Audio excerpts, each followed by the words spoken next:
Sure, I can see Streamlabs. Open game.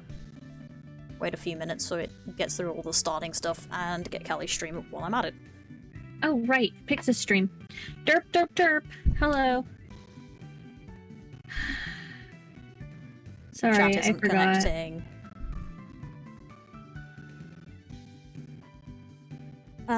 This is always fun because it's just absolute dumbassery with everything breaking. There we go. Fuck off. I don't want to update Twitch. I only did that like 2 days ago. Mm-hmm. Counter isn't working. Select your damn counter. There we go. There we go. Everything is good. And the Kali stream gets to sit by my water bottle. Because I don't need that for now.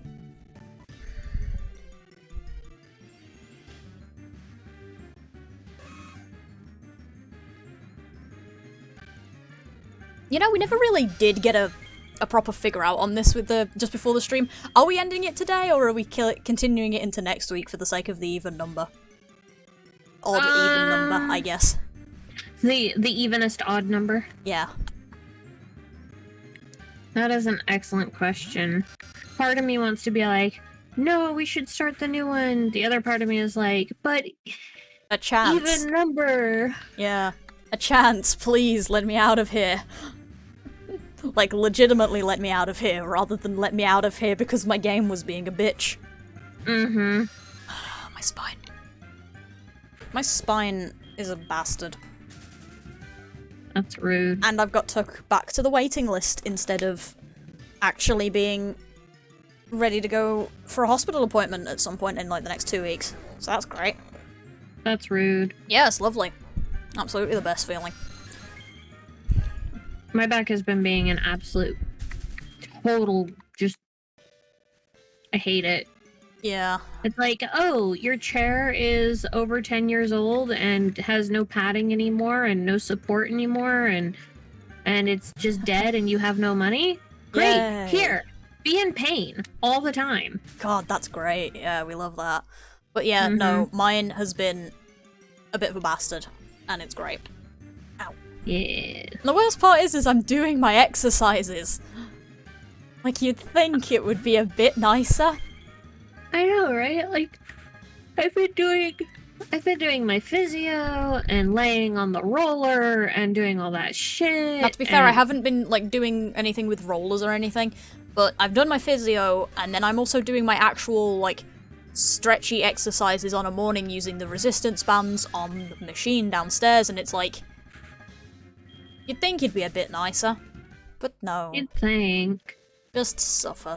The human back is possibly the worst designed thing I've ever seen. Well, I mean, the human, like, respiratory system is pretty shit, too. That's true. But the respiratory system doesn't usually cause me pain, so it gets a pass. That's fair. The keyword there is usually, admittedly, but, you know. Well, when your eating hole crosses over your breathing hole. Yeah, that's true. Humans are fucking stupid. Somebody needs to call a better designer. Intelligent... Anyone who claims intelligent life was, like, designed needs to look at, like, anything that has been designed ever. Anybody who believes in intelligent design needs to look at a fucking anatomy textbook, because I swear to God. Yeah. Insults God, immediately swears by him. Yeah, that's fair. But yeah, no, like, we need to bribe someone into making a better body structure, so I'll just take even computer uploads, honestly. I'm just gonna be a laptop, I'm down for that. Is it just me, or is my stream being a bit laggy? It seems okay to me. Alright, might just be Streamlabs being a bit of a bitch. Streamlabs is a very big bitch. Streamlabs is the bitchiest of bitch. Honestly.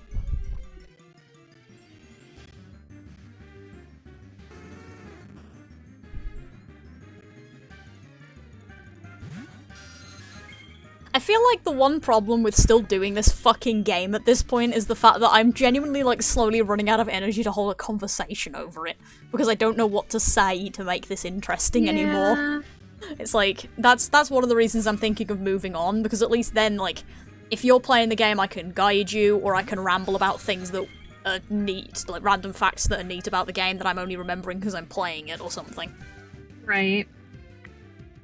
But yeah, this game is, like, garbage anymore.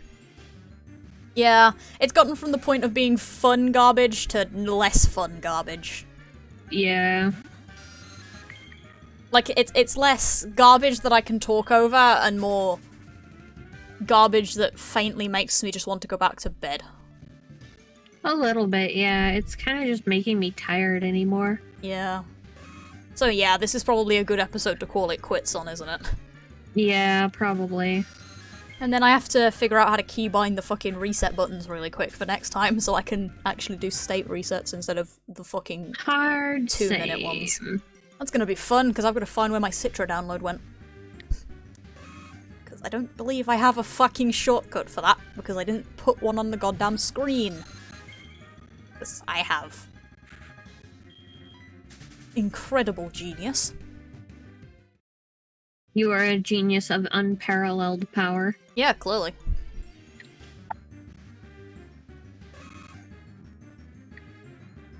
I like how you keep going outside and doing encounters, like that's gonna change your encounter rate or something. It might, you don't know. Yeah, for all I know at this point. I'm tempted to get up, like pause everything for a minute. Hey Ellie. I'm tempted to pause everything for a minute, get up, and like, get all of my lucky bits together, and just drop them over my desk. I've got rocks in here somewhere, I've got the lucky cat, like, just drape them over my computer and my desk in the hopes of getting something out of it. Right. It's like, at this point, it's not like it could make it worse. At this point, I'm not sure much could make it worse. Yeah, that's true.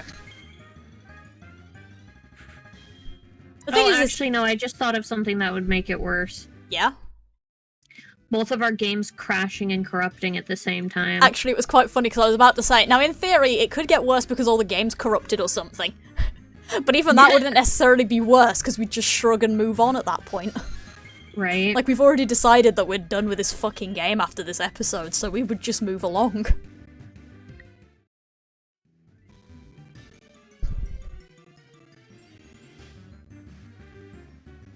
I was just hoping that doing encounters outside would make the cave Pokemon jealous. Yeah, or at the very least it takes some of the boredom out of staring at the same background over and over again, because it's a slightly different one. Right.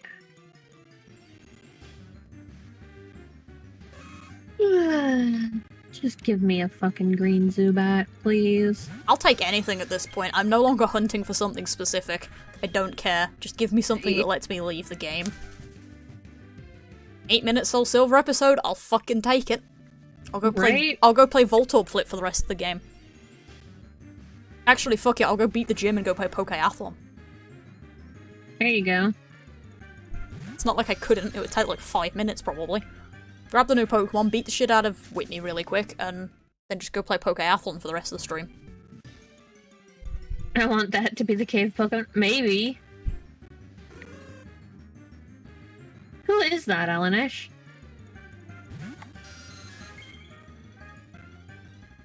Why is my wrist hurting? I've not done anything. It's not even the wrist I'm using for the game, either. Is it being a bastard? Ah, I see. Oh, I thought it was Edel. I couldn't quite tell because it's kind of small. Obviously, it's on my phone. Oh, that's cool. Huh.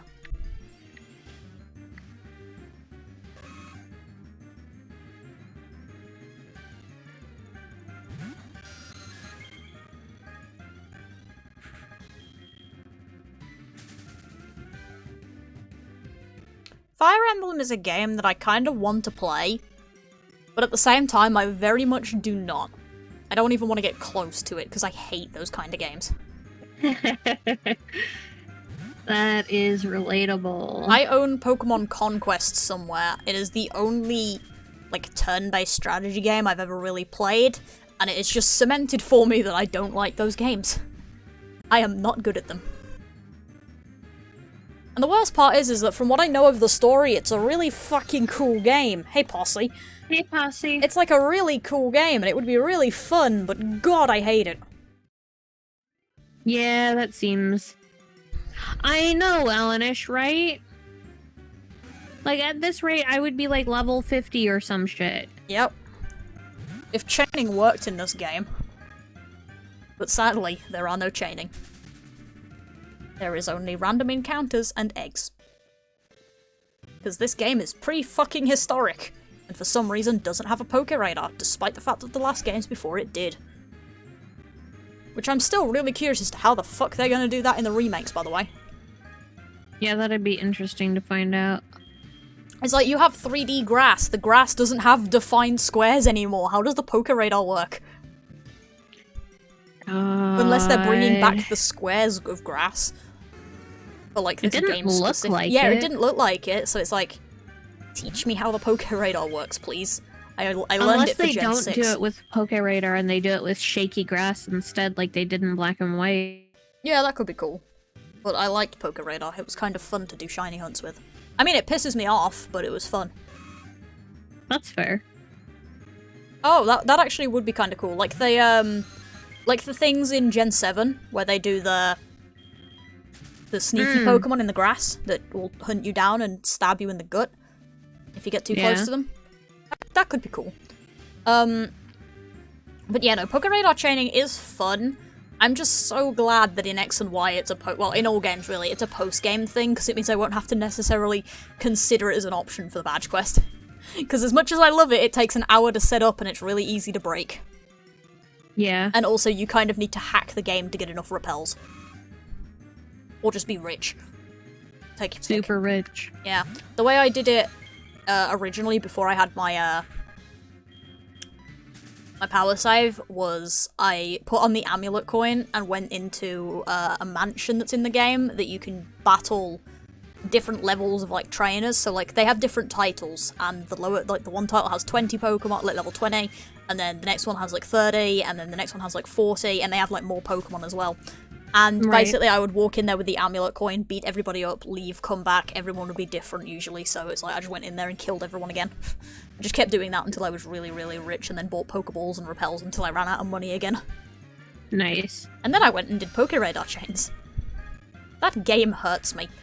All I wanted was a Riolu, but for some reason Riolu has to be in the place that's one of the hardest to do Poke Radar chains in, unless you go to this one specific area next to a cave, and even then it's not easy. Rude. Mm-hmm. It doesn't help that Riolu is also like 2%. So. That's rude as fuck. Yeah, good luck fucking finding him. But yeah. I have a couple of Poke Radar shinies in that game, but yeah, it's not gonna be until the post-game. So, unless, like, I somehow get really fucking lucky and get to the post-game well before you, in which case I might do some Poke Radar board hunting, just to fuck about with it. I was expecting an encounter at some point during that 2 friggin' runs down this column, but oh well.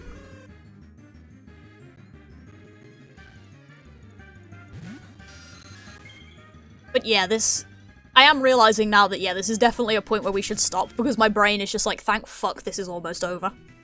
Yeah, I'm like, getting to the point where it's just like, yeah, fuck this. When you get to the point that it's a chore rather than an entertainment, it's not so good anymore. Yeah.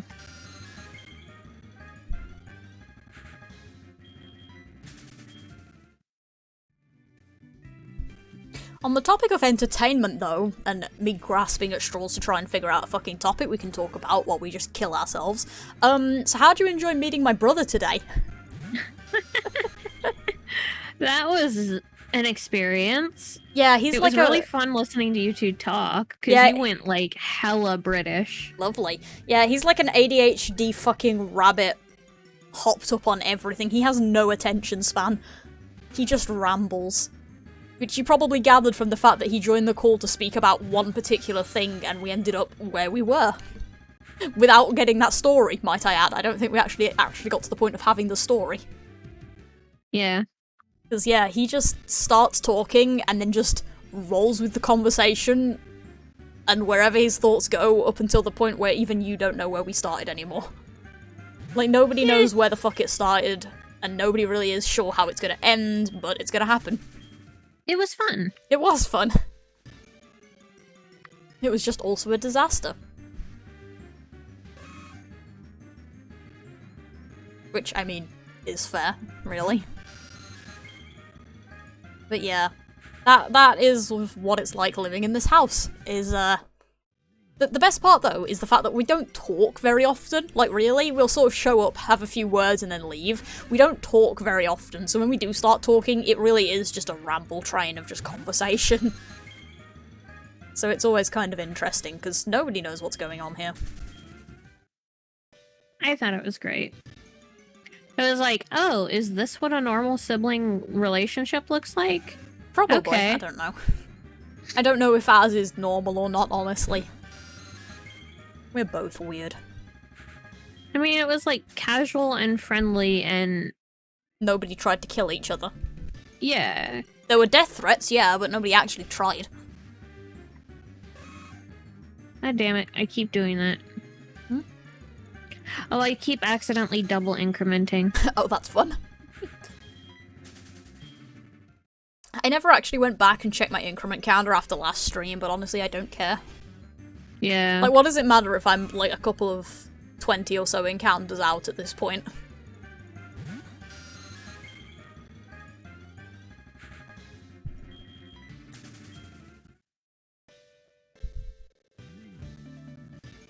I love how we're both just assuming that you're getting the next shiny. Yeah. At this point... Yeah. Although at this point, I don't think either of us care who gets the next shiny, we just want it. Mm-hmm. God, you're nearly at 6k, what the fuck? This is without a doubt one of the worst hunts I've been on in ages. Yeah, this is ridiculous. I Like- wonder if it's because of our totally legitimate Microsoft versions. Probably. I just realised something we can do at this point if we stop giving a shit, is just put it in fast forward to get encounters faster. We could, actually. Yeah, because we've really stopped giving a fuck. Well, okay, my brother doesn't actually try to kill me, we just make sarcastic threats and sometimes we poke each other with swords. That is the best thing I've ever heard in my life. That also sounds more concerning when you consider that most people aren't aware. We have wooden practice swords, not real swords. We're not waving metal at each other. We only pretend to stab each other with knives. But yeah, no, I have a really long wooden practice sword. He has a smaller one, but he also has what was originally the pole of a spear, but the plastic spearhead broke off, so he just uses the pole to poke people instead. Nice. So, occasionally we'll poke each other and it's hilarious because we just think it's funny. Alright, And so usually speed up it's the button, threat. yes or no? Yeah, why the fuck not? Might as well get some more bloody encounters going. One of us is getting a fucking shiny at some point. Although I'm actually half expecting to miss it because I'm so used to the bloody sparkle effect from my my Zubat at this point. Also on the plus side, it will hopefully be less sickening than the fucking battle music. You can't hear it properly Right. anymore, it's sped up. Battle music got the noomies. It did. Just solo the game with my Cyndaquil. I mean... We could just start racing to beat the game at this point. You're already winning. Yeah, that's true. But I've also got 2 Pokemon to level up for that shit, so... True.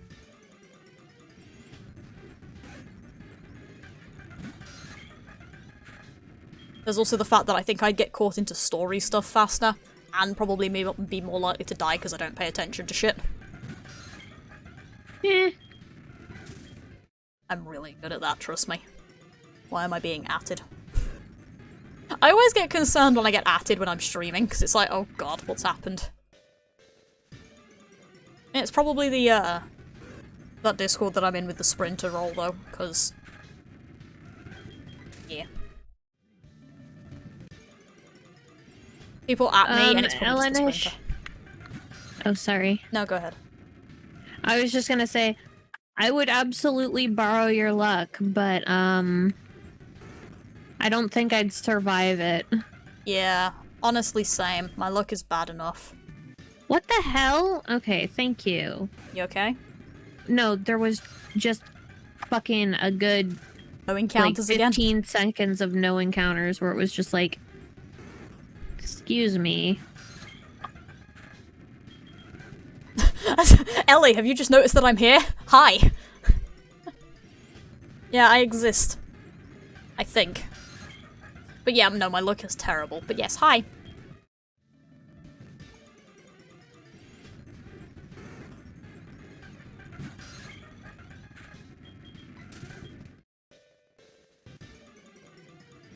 Gosh, come on, please.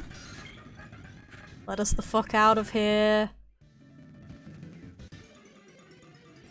Oh, Oh, okay. I got confused for a minute there. Yeah, no, it's just because I see a Discord ping and I'm like, okay, can't look at that until after the stream, so that better not be anything important. Somebody better not need me to talk them off a ledge or something, because you ain't getting me for a couple hours.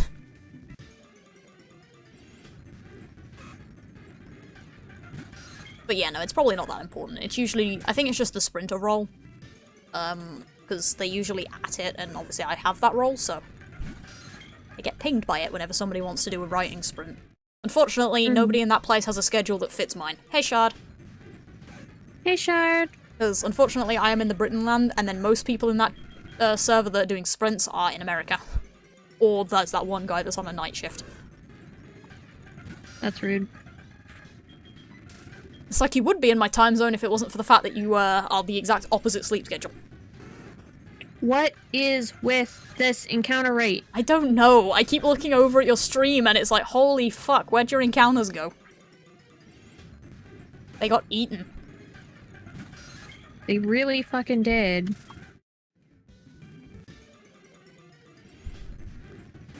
Uh-oh, what has Elenish got? Messages in my chat as well. Yes, hello. I see you over here as well. I see, You have gained the power to enter 2 chats at once. Hey, Shard!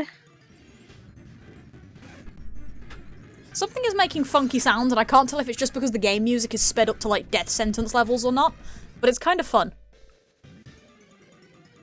Yeah, no, it is just the game being sped up to death sentence levels, because it's the sound effect that you get when the game does the thing. Then the encounter happens. Mm-hmm. That's happening, and it's really goddamn loud. Also, I just glanced out my window. Rude, Shard. I'm sorry. Are the Wow, pigeons back? Yeah, that's rude. Yeah, the pigeons are in fact back. Hooray! Good news, everyone. The pigeons are back. They're having a fight outside of my window again. I'm not sure which one is winning, but one of them is having a fight with another. They're fighting over king of the fucking telephone pole, apparently. I don't know why they keep showing up when I'm streaming. Because they know you need the distraction. That's fair. I'm down with the distraction like that.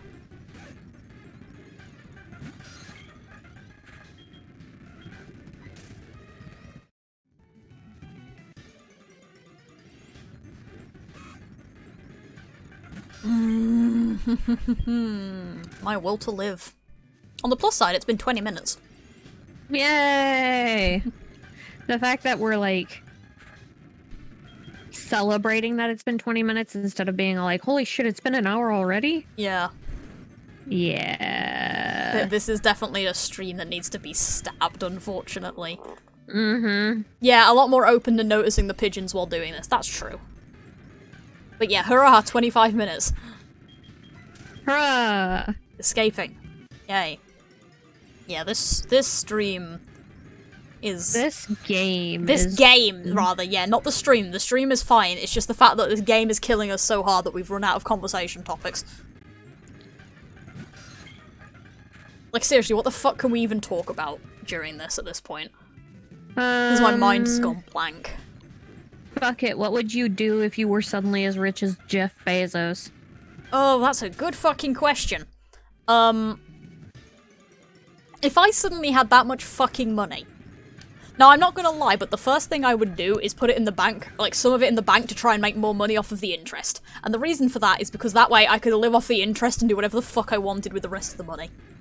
Yep, that's so it's reasonable. Like, while that sounds greedy as fuck, I mean, I would basically live off the interest, get the interest deposited into like a separate bank account or something, and live off the interest while using the rest of the money to like do charity donations and shit. I think one of the things I'd do is like, I'd crash a GDQ stream with way too much of a big donation. Like, let's just crash a GDQ stream and drop like $1 million into the first 10 minutes or so of the first run. Like, I'd do that just to watch the runners' faces. Like, yeah, just suddenly the counter is at $1 million and you've been going for 10 minutes. Welcome.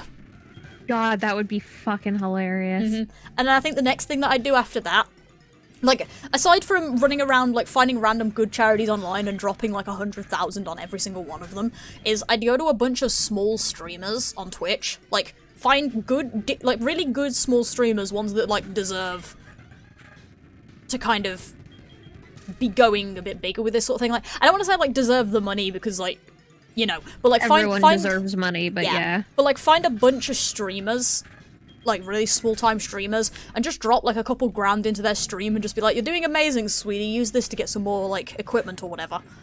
Or, like, troll across GoFundMe and just pay people's medical bills or whatever.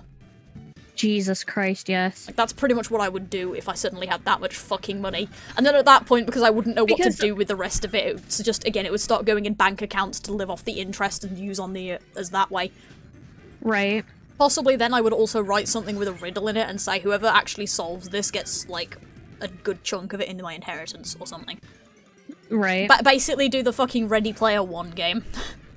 Like, yeah. after I die, solve this, whoever manages to figure it out, congratulations, you just inherited a shit ton of cash. Nice. Like, I genuinely wouldn't know what to do with that much money, though, that's the thing. Like... Yeah, I mean, because that's more money than God. Like... Yeah, like, that is legitimately more money than you know what to do with. Like, what the fuck am I gonna spend that on? Yeah, it's like, it's not even a real number. Like, it's not even a real amount. It's just, money. You literally will never have to worry about money again. Ever. Honestly, at that point, I might also see if I could find a surgeon that would be willing to just do, like, some sort of surgery on my, like, my back or something. For that much money, like, unfuck my medical problems, first of all. But it's like, literally, I could sit there, like, listing shit that I want to do, and eventually I get to the point where I'm like, man, I should probably stop listing this before I run out of money. Except I wouldn't ever run out of money. Exactly right. Like, let's just end fucking homelessness, why not? I've got the money to do it. Buy a shit ton of buildings in the middle of nowhere and make decent apartment complexes off them. Not like I can't afford it at that point. Fix climate change. Yeah. You could fucking do it. You have more money than a small country. Yeah, I'm gonna fund research into a bunch of random shit. Why not? Random ass awareness campaigns for different problems. Let's do that as well. Pay for people to go to therapy if they need it. Fuck yeah. Pay for people to go to college. Yeah. Right? Like, just welcome to my college fund. I'm gonna do that off the fucking interest of the money that's in the bank at that point. Yeah. I probably could as well. I could set up a decent college fund out of that. Like, at that point, I'd just be, like, so bored spending money, I'd probably go back to, like, writing and publishing books just for the fun of it. Like, do I need to make millions off of these books? No. Am I gonna do it anyway? Might as well. If I'm gonna spend my spare time being stupid, may as well. You would be, like, so many people's sugar mommy. I'm chaotic dumbass for a reason, damn it. I'm here to do stupid shit. This reminds me, actually, there was... Talking about the college funds thing, there was an MCU fic that I read at one point, where... Oh, yeah, where Tony finds out how much college costs. Yeah, Rhodey tells him how much college costs because his niece is having trouble, and he promptly just goes ape shit. Yep, just mental. I read that one. It's like, just email me your details and I'll pay for your fucking textbooks. It's like, yep, tweets out. Wasn't kidding about the textbook thing, by the way. Just, ta-da. That was a fucking good fic. I'd pretty much just do that, honestly. Like, set up a press conference of like, fuck it, who wants to go to college? Right. Who wants to go to university? Who needs their books paid for? Yeah. Who needs help getting food for their uni? I don't give a shit. And who wants just randomly a couple grand? Or like, fuck it, you know what? Set up universal basic income. Be the person who like fucking just pays the universal basic income until people realize. But only do it for poor people, because then the rich people will get pissed that poor people are getting free money and they aren't. Yeah. And so they'll force the government to actually do it. Chaotic fucking good. Best alignment, really. But yeah, like, legitimately, I would be a train wreck with that much money because I wouldn't know what to do with it. So I'd just start fucking around, basically. And it's not like I couldn't, because again, more money than God. Yeah. But yeah, like, living off the income would be the best idea, really, because it's not like I couldn't. I just set up a bunch of it in a bunch of different bank accounts around the place, like, invest some of it into businesses or something, and just live off of that forever. Right, exactly. Like, yes, my goal with that much money is make more money so I can keep doing stupid shit with it. Right. And then, like, set up a trust so that if something happens and you lose all of your money, well, then the trust activates and now you've got some more money. Yeah, pretty much. What do you think you would do? Because I get the feeling our answers are probably the same, but, or, like, similar. Really fucking similar, like... Dude, I would move out of this shithole apartment. That's definitely step one, yeah. Like, get out of wherever I am. Yeah, step one is get out of where I am and get some land and fucking... Let Yaze build her awesome house. Yes, let Yace build her awesome house, get the garden going the way I want it to, send, like, literally set up the whole universal basic income thing. Yeah. Like, no strings attached. Here is, you know, $3,000 a month. I mean, I'd make that more in interest, like... Daily, pretty much. Daily. Yeah. Yeah.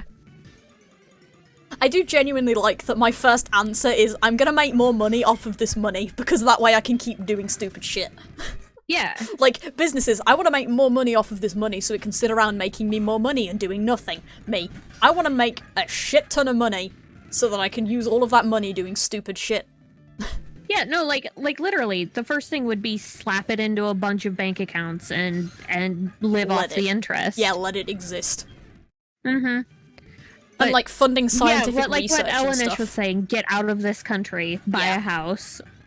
Yeah. Honestly, depending on how much it costs and how much you're willing to spend on yourself, buy a small island. Build a house there. Because there's, like, still, like, modern-day piracy and shit, and... Yeah, that's true. And it's really hard to get, like, good internet and shit. Yeah, and that's true. And then you're, like, really... beholden to, like, supply drops and shit, and if anyone decides they don't like you, then you're boned. Yeah, okay, that's fair. So it's just find a decent place to build that fancy house of yours, and then just start spending money on other people. Yep, pretty much. Found a piece of scientific research that seems interesting? Here, have fucking 500,000 or something. Yeah, just have like money. $5 million. Show me what you can do. Yeah, have money. Make me interested. Yeah. Random art funds. Shows up at a university one day, sits my ass down in front of the art department and says, show me what you can do. Yeah, or like, fucking, I'd absolutely donation, to low income area school is. Yeah, that would be good. Yes, schools. Yeah, that would work. So that, yeah, just... Yeah, I would probably, like, that is something I'd probably do, actually, like, legitimately, is I'd dress myself up a little bit, get a fucking, like, you know the change my mind meme? I'd set it up like that, so I'd get a fucking chair, a checkbook, and a sign pinned to the front saying, show me the cool shit you can do, basically. And then just wait for people to, like, basically just sales pitch me something. And, like, the better your sales pitch, the more money. Like, you're still getting a shit ton of money out of me no matter what you sales pitch, but the better it is, the more I'm gonna give you. And, like, you're getting interview practice as well. Right, or, like, straight up, I will sit there and listen to a 1.5 hour dissertation on someone's D&D game and pay them 10 grand. Yeah, I'd do that actually. I'd be down for that. It proves to me that you're Yeah. creative thinking. Like, ta-da. Yeah, exactly. Creative thinking, problem solving, if you're the DM, group leadership. Yeah. Fuck yeah. Like, there's so many good skills you get out of D&D. I know, right? I'll put that shit Dude, on I your put resume. D&D skills on my fucking resume. Yeah. I would do that if I, like, was in any way competent at running a game, but that's far too much No, are you effort at the kidding? minute. No, because even as a player, you get good skills. Well, yeah, that's you get team building exercises, cooperative storytelling, or working in a group to resolve conflicts. You've just got to buzz it up. It's like that friggin' advice that said, if Yeah. you're ever struggling for stuff to put on your resume, go look up your Hogwarts house and just see what people use to describe you. Exactly. Yes. But yeah. But no, like what Shard was saying too, send money to all my online friends. I don't even care if you need it or not. I will just send you money. Just suddenly have money. Yeah. Yeah, that would be fun. But yeah, actually, that does lead to another thing that I would do, is probably random social media thing. Like, say a place that I'm going to be at and give a topic and basically do, like, interview skill things for, like, unis and stuff, basically. That, like, you get paid to come and do this interview. Even if you do shit at the interview, you're probably still walking out with, like, 10 grand, because, again, I don't need that fucking money. So you might as well have 10 grand even if you did a bit shit at the interview. But you come into this building, you'll get a time limit, I'll ask some questions, I'll do an interview skills with you, I'll give you some feedback and 10 grand, go have some fun. Yeah. Like literally, you ever been behind someone at a grocery store and they see the total and they're like, oh no. Yeah, like that oh no face, it's like, yeah. There you go, that's Yeah. something else I'm gonna do, where's my fucking card? Yeah, exactly. Like, I've been in that situation. I've seen people in that situation, and it's always bye Dow or hi Dow. Hi Dow, bye Dow. Yeah, and it always sucks. Like, it's like, oh yeah, no, it's I'm always so the sorry. worst feeling. It's the worst feeling when it happens to you, and it's just a terrible feeling seeing it happen to someone else too, because it's just like. And it's always bye Dow. Yeah. Actually, you know what else I might do? I would hire people. Just regular ass people that I'm, like, willing to trust. Yeah, you have a regular work schedule now. That is true, Dow. No, that's completely fair. Yeah, but no, what I would do is I'd hire people to go around essentially with debit cards connected to my account and basically just, like, do shit that I was doing, because, like, I can't do that all in one day, and I can't get everywhere all in one day, but I could hire other people to do it for me. Right, or, like get your friends to do it, like, if you trust your friends, right? Yeah. Like, here is a card. This card is linked to one of my super rich bank accounts. I would like you to do me a massive favour, run over to XYZ Uni, and here's your instructions, basically. You're going to do interview practice with people, and you're going to pay them for it. Dude, you know what would be great is going into a restaurant, like, Just pay everyone's tab. Yeah, just pay everyone's tab, but, like, in a college town, so you, like, go into a Denny's during finals week or some shit. And just, anything, just leave the card there. Anything that comes through, just charge it there. Right? Like, any college student that's, like, there studying and you know they can only afford a cup of coffee or some shit, give them a full meal. Yeah. That feels like, I've seen a post somewhere once of, like, the to hold coffee things or whatever. So, like, you can order 7 coffees or something like that, and they'll, like, hold them for people who can't afford it. Right, Like, basically just doing that in college towns. I'll just sit in a Denny's with my debit card. It's just, okay, who needs food? Right. This feels like the sort of thing you'd have to, like, be a bit careful. Well, actually, no, I was gonna say, you'd have to be a bit careful of, because people scamming you, but, like, who gives a shit? Yeah, I have more money than God. You can scam me if you like, I don't care. Yeah, like, literally, it doesn't matter. If you're scammed, it doesn't fucking matter. Obviously, they needed the money more than you do. Yeah, because if they're willing to It's like- scam you, they obviously needed the fucking thing. Yeah, like literally, this is so stupid. Like, you have more money than a small country. Might as well You fuck have around. more money than a big country. In some cases, yeah, it's like, well then, good evening, ladies and gentlemen, I'm here to solve your problems. Right. Okay, see you, Shard. Bye, Enjoy Shard. food. But yeah, like, that is definitely, that would be fun. I think one of the things that would be really fun about it would be just, like, tweeting out this bullshit. Like, going on, well, not necessarily, like, Twitter, I just think of Twitter because that's usually the place where you see chaotic, dumbass, fucking... Hold on. Posse will get it, I think. Oh, okay. I'll let Posse deal with it just because I'm on mobile. Yeah, and Posse usually, reports them, too. Yeah, I can, so I think I can report them. Planned. Yep, there we go. There we go. Thanks, Posse. Yep. Posse, all hail. What was I saying? Yeah, but, like, Twitter is the kind of big thing that I think of when I think of chaotic, dumbass, rich people, I guess. I think it's all the Twitter fics with Tony Stark in them. Because it's just him being a fucking moron. But, like, the equivalent of, like, Twitter somewhere or something. And then just going, okay, I'm gonna be at XYZ place, I'm gonna be here for 4 hours, if you want anything at all, come to me with the receipts that you need paying and I'll give you the money for it or something. Like, if you just bought a ton of textbooks... Yeah, do you need your bills done? Bring me the bills and I'll direct debit you the money or something. Plus a bit extra, obviously. Because again, more money than God. Might as well pay extra.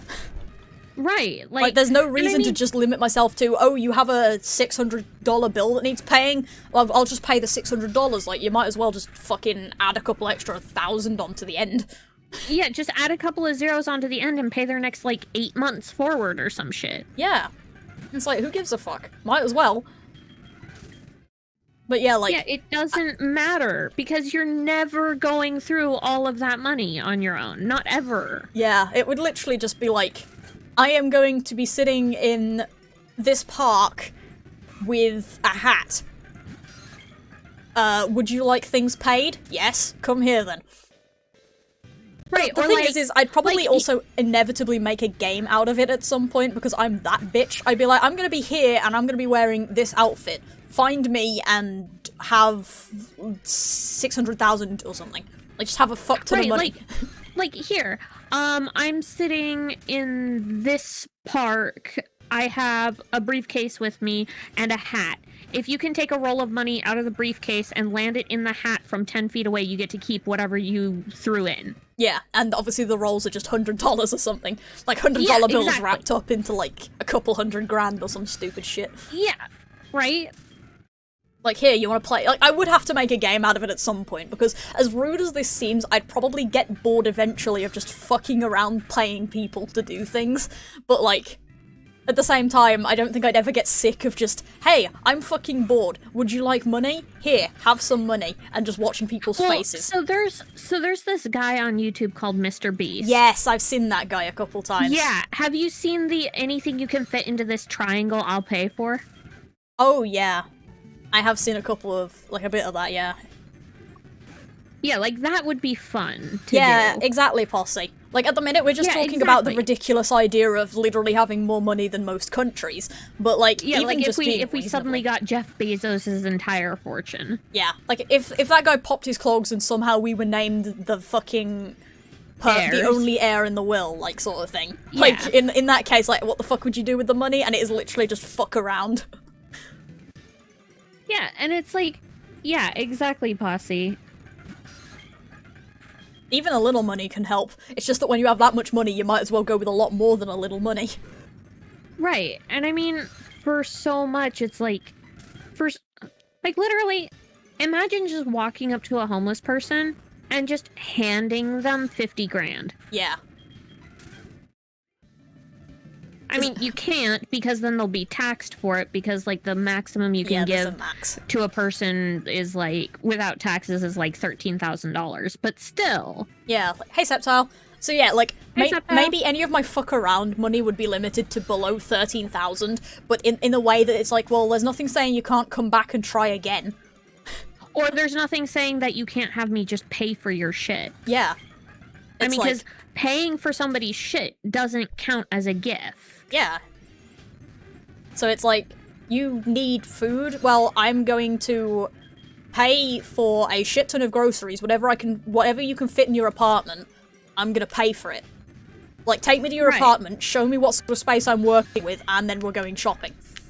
Hey, Yeah, Carmen. we'll go grocery shopping. Hey, Carmen.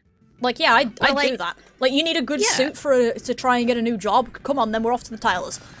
You can Yeah, you can go to the exactly. fancy place. No reason to go to, like, the dollar shop, essentially, of suits. I'll take you to the nearest tailors and we'll do it that way. Like, I'd do that. That'd be fun. Yeah. And now I am thinking of, like, the triangle thing with, like, the hat thing. Like, I'm sitting in this park, I have this hat, and I have a briefcase. If you land it in the hat, then you get to keep it, and they're just balls of, like, 10 grand. Yeah, exactly. But, like, yeah, Like, I'd probably make it a it's hide-and-seek so- game. Oh man, the hide and seek game would be great. Yeah. But yeah, it's so absurd, like, how much you could do with that much money. It's I like, would the do fuck am I something doing? like Forever Forest did. Ooh. Or not Forever Forest, Forest Fen, sorry. This was a guy, he had a box of just gold and gems, and he hid it. And he wrote clues and made it this giant-ass scavenger hunt Holy shit. for, like, fucking, like, 15 years or something.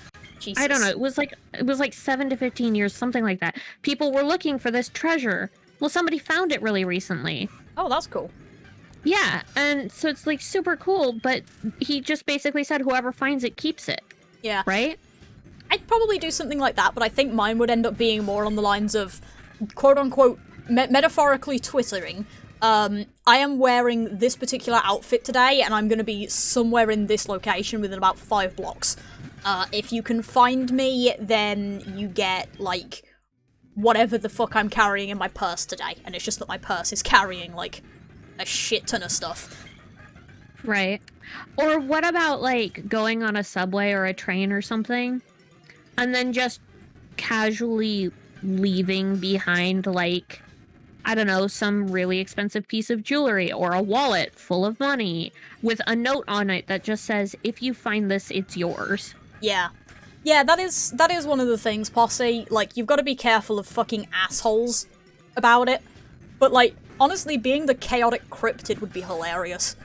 Like, nobody ever knows my face, but I'm walking around wearing, like, a mask all the time. And, like, you've just got to find me. I'm gonna do V for Vendetta, but, like, giving away a shit ton of cash instead. Okay, Annabelle. Yeah, a mask was just the first thing I thought of for, like, secret identity moments. Oh no, yeah, much no, work. it makes complete and total sense. Hire a body double. Or Ooh. rather, hire random actors who, like, hire random new actors from, like, Broadway or Hollywood or something. Like, new people who are just trying to get started and shit. Hire them to play you and have it always be, like, a different person. Different body type, different skin color, different gender, everything. That could be Every fun. time it's different. Yeah, Hex, I'd basically make people play Where's Picks for money. That would be fun. Like, doing it that way as well, I'd probably hire multiple people at once in different countries to do it. So, like, there's the Right. distinct possibility that it's like, I found today's person, and they're like, it's a Twitter pic, and it's like, wait a minute, but there was somebody here that was claiming to be this person. And just cryptid the fuck out of it. That would be amazing. Like, honest to God, like, I would chaotic dumbass the fuck out of everything with that much money, because I could. Yeah. Why the fuck wouldn't you at that point? I'm gonna live my largely anonymous life, living in a flat in Birmingham, as, like, the struggling to ends meet office worker, while in actuality I'm paying people across the globe to pretend to be me to get people to find me for money. Yeah. It's like Where's Waldo, Yeah. except for its pics. Yeah, where's Pix? Mm-hmm. Yeah, honestly, I'd probably do the mask as well in that case, but, like, it'd be funny to just literally hire random actors and, like, look, like... Hell, I just hire random people off the street sometimes, like, not even, like, try with an actor. It's like, okay, who wants to pretend to be me this week? Let's go. Well, you might want to hire, like, bodyguards, like, not for you, but, like, For them. people, well, for them, or just, like, hire bodyguards to pretend to be you for the day, because that way they've got, like, self-defense skills and shit. Oh yeah, that's true. And that way no one's Because getting their ass Posse has kicked a- over being a dumbass. Yeah, well, that Posse's got a point, too, just Yeah. getting you mugged for all of it, or quote-unquote you. Yeah. I think in that case, if I did that, I'd run it slightly differently. So it'd be hire a person, but instead of, like, it being, like, I'm gonna give you the money that I'm holding, the person who finds said person, like, basically they'll just take details and they'll get a debit card in the mail that's, like, linked to this amount of money, and just, there you go. Have fun. Right. And obviously, like, it would still be making interest and stuff as well, that's the thing, so, like... You know what would be awesome? Yeah? Is just buying jewelry and shit and going to the coast, and then just... Message in a bottle? No! Because sometimes those don't come up or whatever. But no, like, on days, like, near the 4th of July or holidays or shit where there's a bunch of kids out, Ooh. Just drop it in the sand and wander away, and then see if any of the kids, just hang out nearby and see if any of the kids find it. Oh yeah, that would be fun. When I said like message in a bottle, I mean like put it in a bottle, bury it in sand, so like it's sticking up, but it's not gonna get like washed away or anything, and it just looks kind of like it just got washed up, like on the beach. Yeah. Like doing that sort of message in a bottle, rather than like literally throw it out to the ocean and hope for the best. Like partly bury it so it looks like it just got washed up and like slightly buried. That would be great. So actually, somebody did something like that with me. It wasn't like jewelry, but it was... Oh, ad time? Ad time? Yes, okay. Posse. Easter eggs full of dollar bills or debit cards. Yeah, Easter eggs. Alright, we've like got an ad time. Well, you take the ad time. I don't remember how to do that when I'm only on Streamlabs and don't have access to Twitch. Yeah, because I don't have access to the actual Twitch page. Well, I kind of do. So... I have my phone. I might be able to do it through my phone. Alright, so I'm gonna do this. I'm gonna take the opportunity to take a bio break, and I'll be right back. You do that. I'm gonna see if I can figure out how to run an ad time myself, but I don't think I can. Yeah, it doesn't look like I can. That's annoying. Oh well. I'd have to Google how to do it through Streamlabs, and I'm too lazy, so I'm just gonna keep doing encounters instead. Stretchy, stretchy. I'll make sure Kali does the stretchy, stretchy when she gets back as well. Ow. Yeah, I need to figure out how to do ad times through Streamlabs. Because I don't know how it works. I don't know how it works in general, to be honest, but it's just the fact that I can't do it through actual Twitch. Because of, the bullshit. Unless, can I do it through here? Since Kali's running an ad time anyway, I don't feel too bad about fucking about right now. Feed status partner, that's all. Yeah, eyelashes suck when they get in your eyes. It's like, that's fucking rude. Ah, there we go. I couldn't run an ad.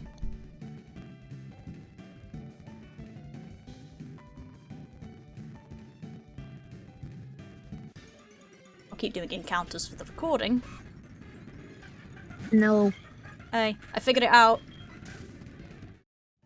Hey, welcome back. Yes, hello. Sorry, I am back. Yes, you are. I'm going to fuck about for a bit because I figured out how to do it. I figured out how to do it through the Twitch app. You have to go to, like, you go to the stream info and you roll down and there's ad breaks 30 seconds, run ad as an option. Oh, nice. So that's how you do it. So I've just run an ad now and I'm just kind of fucking about here for a bit while, I wait for things to run.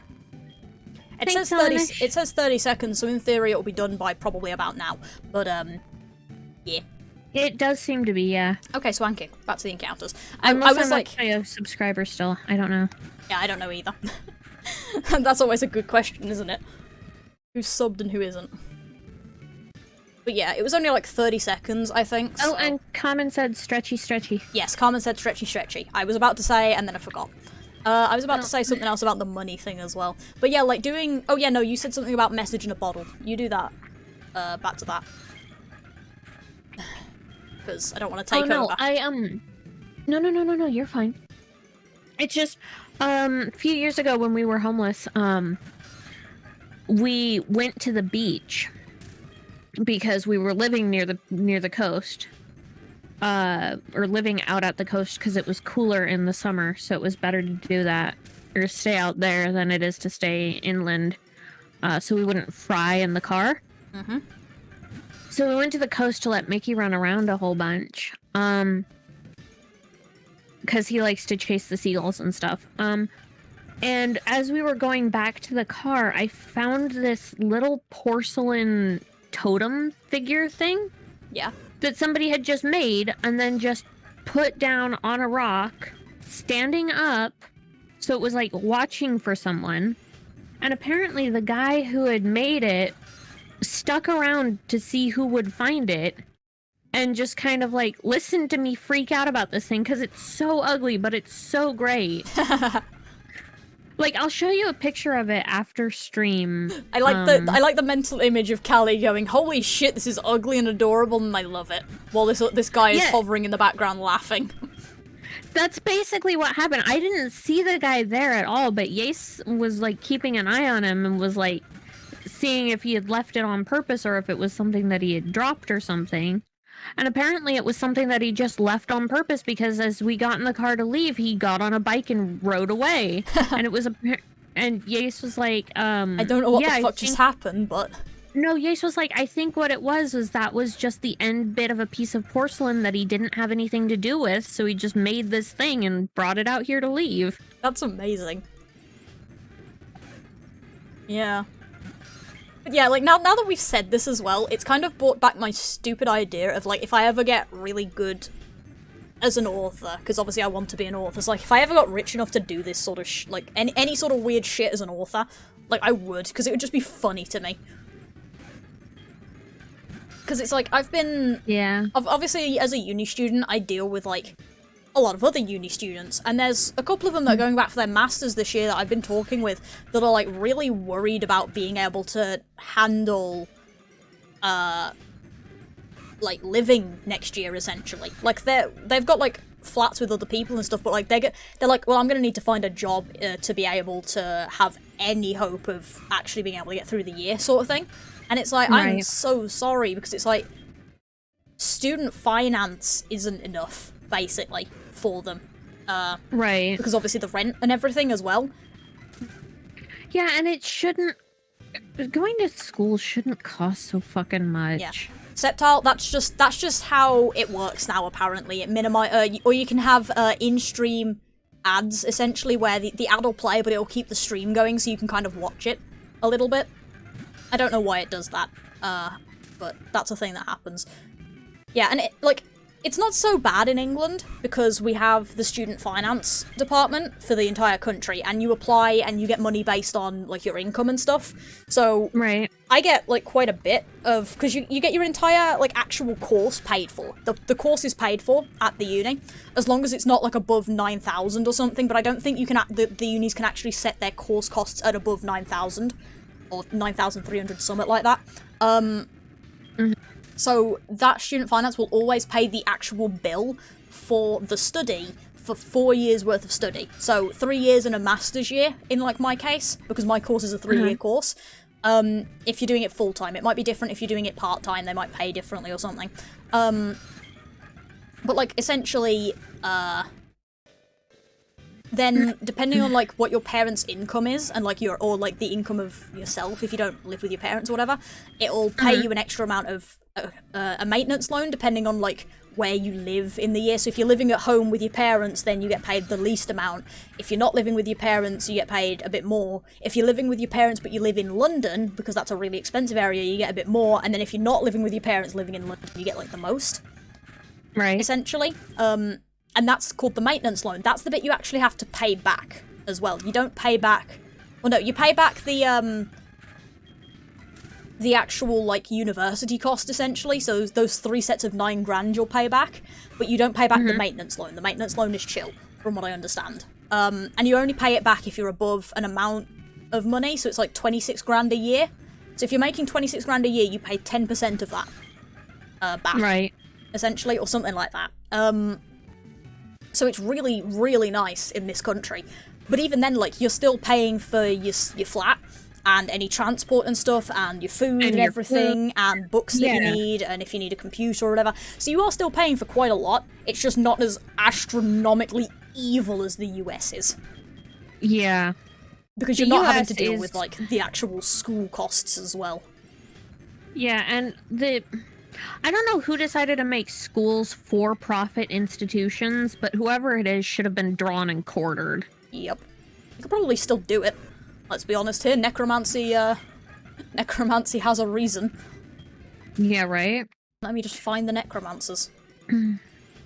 But yeah, like what Posse was saying, Easter eggs full of dollar bills or debit cards. Yeah. 100%. Just literally, I just make it a fuck around thing. Like you said, like hiring random people with a pair of bodyguards.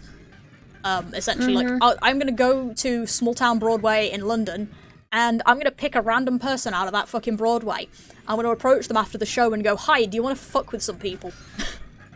I'm gonna give you 2 bodyguards, and I'm gonna give you a set of instructions. You follow the instructions, and then after it, I'm gonna wire you like 10 grand or something, and then that's how it's gonna be. Like, you're gonna get a good amount of money out of this, and when it's over, the person who's found you is gonna get their address taken down, and they're gonna get a ton of money out of this, basically. Yeah. I mean, just do it that way. Hell, hire up-and-coming Bollywood actors. Hire fucking people from just literally anyone. Yeah. The only reason I thought of, like, go to a Broadway in London is because that's not far for me. I can catch the train into London in, like, a couple hours sort of thing. Yeah, so but when you're richer than God, you have a private jet. Yeah, that's true. I can just fucking go anywhere. Anywhere is within reason for you. Like, yeah, that's true. I had that moment there where I sort of forgot that we were playing at being richer than God for a moment, even though we were talking about being chaotic dumbasses with our money. Yeah. Yeah, like, even if, like, I get to the point of just, like, reasonably successful author who has enough money to do stupid shit, and still, like, live comfortably off the interest sort of thing, or, like, even decently, let alone, like, comfortably, like, give me a reasonable apartment, the money for food, and, like, a good enough laptop to fuck about with, and I'm down, pretty much. Like, I don't need much else. I literally figured out, like, Yace and I have literally figured out how much money we need per month to live comfortably, and it is so fucking little. Yeah, I feel like we had this conversation once in Discord. I don't know if if you'd like to share that online, obviously you don't have to. But I feel like we did have that chat on Discord, because it was, like, really a small number. Yeah, it's $3,000 a month, and we could live comfortably. Yeah. Because, like, you don't need a lot to live comfortably, really. Like, when you consider, like, I don't know, maybe that's just because I'm not the sort of person who likes big shit. Like, if I could have enough money to go, like, fuck it, let's have a private pool, I would. Because I like swimming a lot, it's just that I don't like the travel time to swim when I'm at home, and I don't necessarily like being in public and swimming. So it's like, if I could have a reasonably sized private pool, yeah, why the fuck not? But, like, comfortably is literally just decent sized apartment that I'm not gonna get kicked out of or something.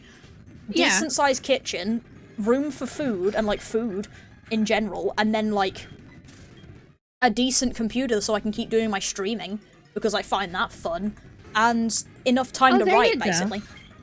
Posse's got a good idea. Find one of the things you leave. Okay, I'm gonna read this out for my chat as well. Have a website built where anyone that finds one of the things you leave for them to find has to register the site before they're eligible for the gift. They can be encouraged to find more than one gift, but they can only claim one per person, and incentivized to give any extras they find to people they know they're in need of it. That would be fun. Like, combine that with the Easter egg thing. Like, find an egg, register for the site, you get your one gift with a shit ton of money in it, whatever the fuck it is, like, I'll pay your rent for the next 2 years or something. Yeah, like it's just random shit like that, and essentially a banner pops up that goes, you've only been able to claim one gift, any more that you find, please pass them to someone in need, and, like, take picture evidence or whatever, or, like, you input the code that's in there, and explain that you gave it to someone else, and I'll pay you for doing that, basically. Right. Like, the code is, like, a random... It can't be, like, too small, because I was going to say, like, a random 8-digit number, but, like, that's guessable after a while. Like, sure, it's a fucking long time, but you could theoretically fuck around and guess one. So it's, like, this or have it be, really like, a big... QR code or some shit. Yeah, or a QR code. You scan the code, and that, if your first scan obviously gets you whatever the fuck it's reward for, and then your second scan, you get prompted to, like... did you hand this over to someone, basically, and there you go. And obviously you just give it to someone else. Give it to someone in need, and they get whatever in the QR code, you get 10 grand. Oh my god. Yeah? I just thought of the perfect thing to combine that with. Yeah. Have you ever heard of geocaching? Vaguely. I feel like we've talked about this. Probably. It's the worldwide hide and seek, but with items. Oh, yes! With the Google Maps thing, isn't it? No. Google So Maps. that's fucking, I don't remember what that's called. But no, so geocaching is where you have It's like the flag. items. No, you have like little things, right? And they're hidden all over the place. Like there's hundreds of thousands of them just all over the globe, just hidden places.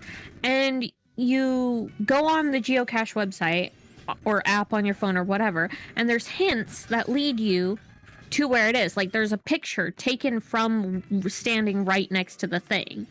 And you try have to find the thing. That sounds fun as fuck. I'd do that if I had more spare time. And less depression. You can... And then what you do is when you find the thing, you sign your name or your screen name in the little book, the log, the travel log that's in it. And sometimes there's like items in it. There's like little toys, and you can take something and leave something, right? Yeah. Pair that with Posse's thing, and just like, and some of them are traveling. So like, you take this thing and you take it with you to a different geocache. Okay, that's cool. Right. Yeah. And they're tracked. So you can track where this one has been. And some of them are like, I have a goal I want to get from this place to here. That's amazing. Yeah, that does sound fun. It's really, really cool. If I had a better, like, mode of transport for myself, I'd probably try and do a couple of those, because that sounds like fun. I bet you anything there's a geocache at your university. Yeah, probably. My uni does look like a good place for that sort of shit, to be fair. And I'd like to, like, make an arrogant statement of, oh, I've explored it, I haven't found anything, but I ain't explored, and I haven't seen shit of that uni. Well, okay, so, like, there's this one that is in the city where I live, right? You know those wheelchair signs, the disabled parking only signs? Yeah. If you remove the top of one of those signs, like the little knobby bit... It's in there. It's hidden, hanging on a string... In there. That's fucking amazing. In the tube. So when you take the top off, the top reveals a string that's attached to it, and you pull the string and this tube comes out that's full of, like, little toys. That's amazing, actually. Yeah, like, I ain't explored shit when it comes down to that sort of thing. But yeah, like, doing stupid shit like that would just be my bread and butter, because, honestly, that would be a game at that point, like, and that's the sort of thing I love. Like, the idea of walking up to somebody randomly on the street and going, hi, would you like 10 grand is fucking funny to me.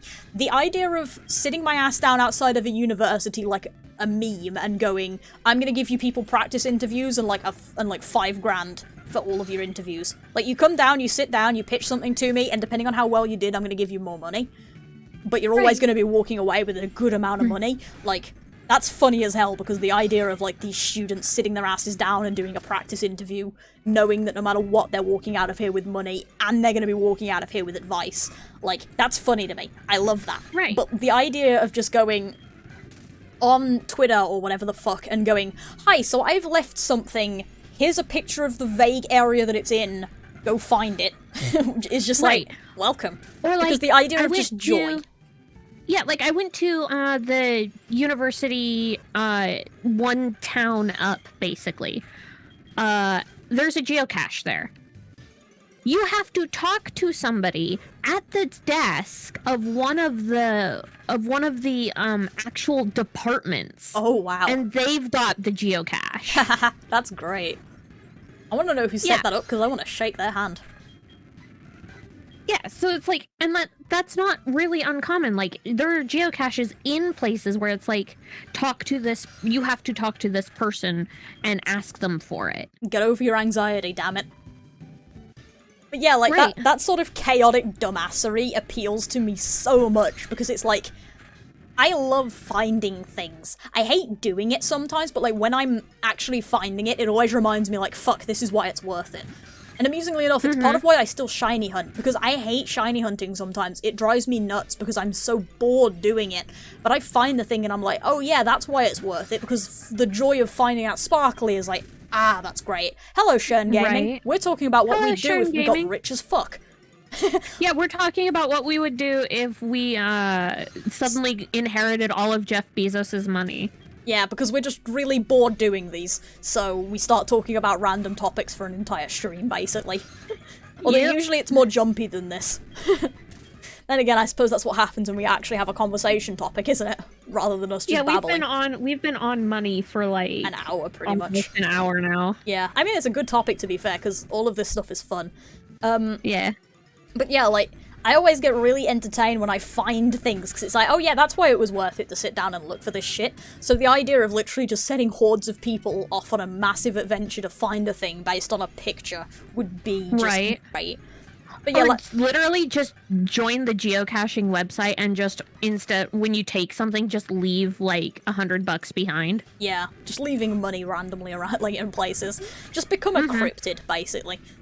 Yeah. That legitimately is what it comes down to, isn't it? We've decided, like, if we suddenly inherited all of Jeff Bezos' fortune, we'd put money in a bank to earn money and live off the interest, and then basically become an internet cryptid.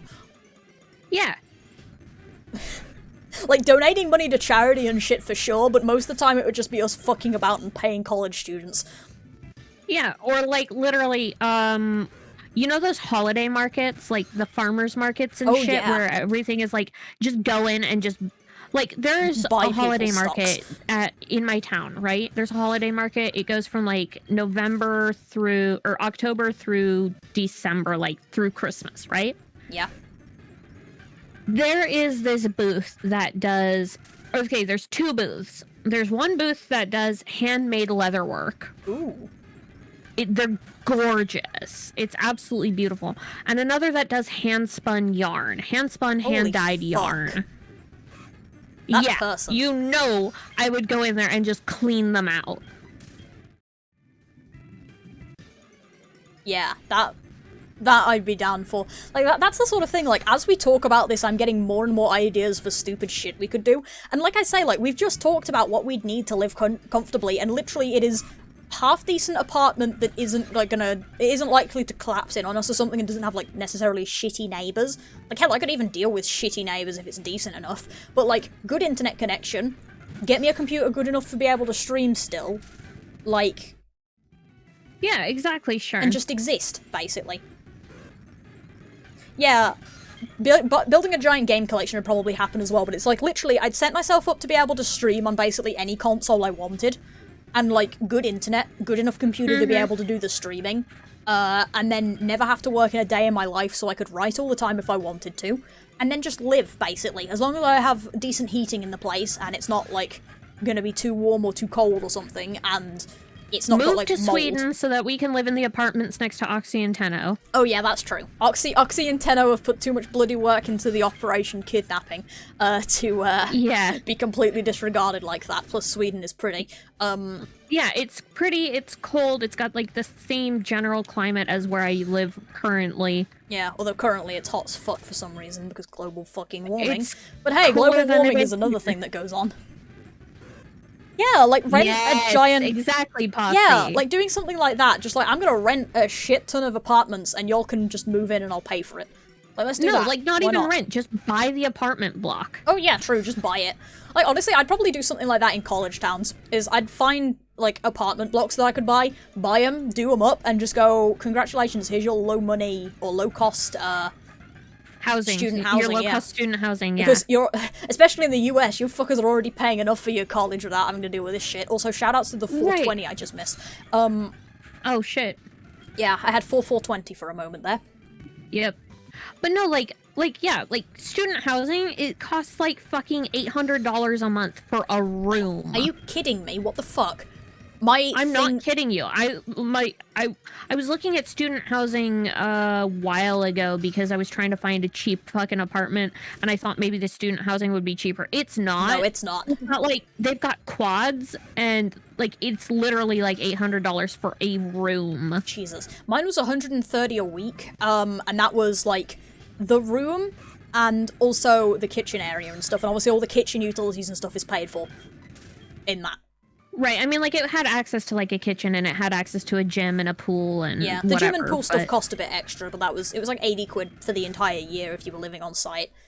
I didn't use it because of fucking COVID, and also because I don't like swimming in public, but, like, I absolutely would have fucking used it if it weren't for COVID. Wait, subtitle what? My mom said that because I am doing my esports course, I am screwing up my thing. It is still a 2-year level 3 course. Yes, it is different. But who knows? I could be on a professional esports team. Not likely, but always a chance. What? College stuff, I think. So, Septile... Okay. Yeah, Septile is doing some sort of esports course or something. I don't know. Oh, okay. I don't know. I did A-levels. I fucked about for A-levels, mostly, and still got decent grades, somehow. Really don't know how. I did not deserve the grades that I got. I got, like, 2 Bs and 2 Cs, which is, it's not awful, but it's not great, and it's like, I still would have gotten into uni with those grades, even without the, I got an unconditional offer, which meant I got in no matter what my grades were, because of COVID, basically. They changed all the offers to unconditional. And, like, I wasn't looking at fucking gift horse in the mouth, I was going for it. But, like, yeah, like... Circling back to this shit, like, it is really funny that the more we've talked about this, the more bullshit I've realised that I could do with that much money, because, like, why not? Yeah, I mean, there's literally nothing you couldn't do with that money. I'm pretty sure you could walk up... I'm pretty sure you could walk up and just straight up murder Boris Johnson or whoever the fuck, and the country would just be all like, yeah, okay, that's fair, she's rich.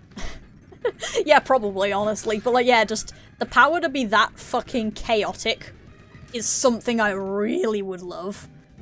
Yeah. Because, yeah, like, again, that whole thing of, like, honestly, what I would probably do, or one of the primary things I would do, is I would hire a translator. I would get them, a set of, like, 4 bodyguards, and my dumbass onto a plane, pick a country. Like, obviously the translator is for if I don't speak the language. Pick a country, and go find, like, the nearest Broadway show that is going on in that country. I'm gonna sit down, I'm gonna pay for tickets for me, my 4 bodyguards, and my interpreter. We're gonna sit down and watch the entire thing. We're gonna pick one of the really good actresses from there, and we're gonna go down- oh hell, I might actually pick an actor and say, fuck it, we might as well upgrade the cryptid to level 2. Yeah. Nobody even knows what gender I am, let alone, like, what the fuck I look like. But I'm gonna pick one of them. Me, my interpreter, and the 4 bodyguards are going down there, and we're just gonna be like, look, I'm gonna give you 10 grand to take 2 of these idiot bodyguards that I have, because they're amazing. I'm gonna give you 10 grand, 2 of these guys, and... oh, that's not fun. 10 grand, 2 of these guys, and the instructions to take down the address of whoever finds you. You're gonna wear this badge, and it's just gonna be like some kind of like symbol that obviously people would know, and if somebody comes up to you and like actually says who, like asks essentially for me, you're gonna say yes, you're gonna take their name and address and stuff, and I'm gonna mail them a debit card. And that's how this game is gonna go, and you're gonna get 10 grand out of it, and I'll probably like fund your Broadway or something. And it's like, why the fuck not? Yeah. I might as well. Yeah, why I've got not? Nothing better to do. Literally, why not? If you are that fucking rich, there is no reason to do anything. Literally, the answer to anything, to should I buy this, is why not? Yeah. Should I pay? Why not? Should I do this? Why the fuck not? Hey, welcome back, Shard. But yeah, like, I think the thing that would be funny is, like, the funniest thing about all of this, though, is the fact that, having spoke about all this now, I have discovered something. What's that? And that thing I have discovered is, at some point, I'd probably get so bored I'd get a job. Are you because right? Like, I don't need one, but I'm gonna get bored enough that I might as fucking well. Oh, hey, cool. Ooh. Bowling But is yeah, fun. no, like, at some point, you just get so fucking bored being rich that it's like, I'm just gonna be a normal person. Yeah, I'm gonna get an apartment somewhere, and I'm gonna get, like, a McDonald's job or something. Why not? I'm gonna work in Mackey's flipping burgers for a bit. Like, why not? Oh, really? TV Discord is on a similar subject? Yeah, we're still talking about the money thing, at the minute, but that's actually kind of funny. Yeah, we're still going. Pi had this to say. I wish I had Bezos' money. I could amuse myself and troll the hell out of the world by anonymously paying off random medical bills, mortgages, and such things all over the place just for the hell of it. Yeah, literally. Can you do us literally what we're talking about. Can you do us a favour, Shard, or anybody else who's in here? Pop in there and say that me and Kali are talking about this at the minute, and we have essentially come to the conclusion that there would be 2 things happening. Chaotic good everywhere, random internet cryptid, and at some point we'd probably get so bored we'd just get a job. We'd get like a McDonald's job somewhere. Yep. Can you just do us a favour and drop that in, please? Because, that's our contribution. That's literally... It's been our topic for the last hour of the stream. Yep. Yeah, the best part is any basic job you go into with zero fucks given, if they treat you like shit, you can just buy them out, fire them, and then help all the workers. Yeah, literally. It'd be like... literally, that's exactly it'd be like that fucking show Undercover Boss or whatever, except, like, without the I already own this place. Yeah, without already owning the place. It's like, I'm gonna walk in, like, it's like, Undercover Boss is literally, I own this place. I'm gonna walk in, I'm gonna see how my people are being treated by the managers, and I'm gonna fuck up the managers that are being dickheads, or be rude, or I'm gonna promote them. That's not even what Undercover Boss was about. It was supposed to be about finding shitty employees. Really? And seeing and how just the found employees shitty bosses instead. Yeah, and they ended up finding, like, just shit tons of absolutely terrible bosses. I think that really says something about the fucking bosses in some of these places. But yeah, thanks, Shard, for dropping that in, because I really do want to contribute to that conversation. Given that it's been our stream topic for the day, I think we might as well. Yeah, no, thank you very much, Shard. We appreciate it. Yeah, thank you so much. But yeah, like, it literally would just be chaotic dumb, because why not? But yeah, like, going in there and just finding places where the boss is... Like, it would end up with me building a fucking empire and probably ending up being even richer just by trying to make people fucking have better jobs. Right, it's like, go in, buy out one of the franchises or whatever, buy out wherever it is you're working, and then raise the minimum wage to something that you can actually fucking live on. Yeah, like literally, it would just be this chaotic dumbass inherited a fortune and then accidentally got even richer because they were fucking around. Because that's what it would be. Because because eventually, like, the thing is, so say I go to the McDonald's in Brum, because I'm talking about Brum because I live there. Right. So, say there's a McDonald's in Brum. Say that I eventually get so bored fucking around jetting about the planet to just give people money that I start doing that sort of shit remotely via the bodyguards or something, and then just get an apartment and sit my backside down and work at that McDonald's. And I go in there with the attitude of no fucks given because it doesn't matter if I get fired. Because it doesn't. Right. But I go in there still with a decent enough work ethic that, like, I can figure things out. Like, I'm not going to get fired first day. I'm aiming to actually just live a life for a bit. And if I find out that the boss is shit there, that's the point where I just call my lawyers and just go, okay, I have this McDonald's. The boss is terrible. I want to buy out this place and just make it better. And so that's what I do. And naturally, like, if you're treating your employees better, they're going to be working harder because they actually are happy to be working there. Yeah, like, they like you. They're happy to be working there. And the best part is there's no reason to reveal the fact that it's actually me doing this. Because I'm doing it through my lawyers. I can still keep working there and use that to kind of keep adjusting things because I'll know what the employees think of the place. They think the break room needs redoing? Well, congratulations, you're getting your break room redone. You think that, like... Yeah, like proxies all the way. And shell corporations. Yeah. And, like, in the end, you'd probably end up with more fucking money because now the workers are doing better, which means that there's more likely to be... literally, like, you cannot give this money away fast enough to not continue building a fortune. Yeah, because the thing that would be great is, like, okay, so the employees are now happy, right? Which means the employees are happy doing their job. Which means that you're likely getting more customers because the employees aren't, like, surly. And also the employees have enough money to live on that they're not... like, stressed as fuck. Which means that they're buying stuff from your company. Yeah, which means that now my company is making more money, which is like, well, at this point, I didn't need this money, but now I have even more disposable income to do stupid shit with, so I might as well keep doing this. Right. It's so stupid, but... Yeah. Like, honestly, I would hire people to do the undercover boss treatment. Like, that's what I'd do. I'd hire people to... Essentially, I'd be like, okay, can somebody do me a favor? I'm gonna pick this random fucking place, and you're gonna try and get a job there. Get a job there, work for a while. If the boss is terrible, tell me. If the boss is good, tell me anyway, because I'm gonna go in there and I'm gonna give them some incentives to make things work better. Like, maybe the boss is good, but the place is just terrible. Yeah, exactly. Exactly. Short-staffed, there's suddenly more people getting done. Minimum wage, $25 because of just random corporate mandate from this person. Problems are being fixed because people are complaining within this random employee's earshot. And, like, problems are now being fixed. Like, it might take a month just to give a bit of a buffer time, but it's like, it's getting fixed. You want to bitch about the toilets being terrible? Well, congratulations, a plumber team just came in, shut down the location for 2 days, but now the toilets are the best goddamn place on earth. Right, or like the fucking... So McDonald's always has a problem with their ice machines and, like, the sodas. Their soft serve, their ice machines, and their coffee. Yeah. The coffee is always terrible because they never clean the coffee machines. Yeah. The soft serve has got absolutely... You don't want to think about what's in the soft serve machines because they never get cleaned. So it's like it gets shut down for a month. The whole place gets cleaned top to bottom. And suddenly, all of the employees are paid time off during that, might we add. Yes, they all get paid, like, double, triple 100 wage or something stupid. So it's not their fucking fault. No, they get paid, like, what, time and a half? Yeah. For full time? Like... I'll pay them double time for that, because you might as well.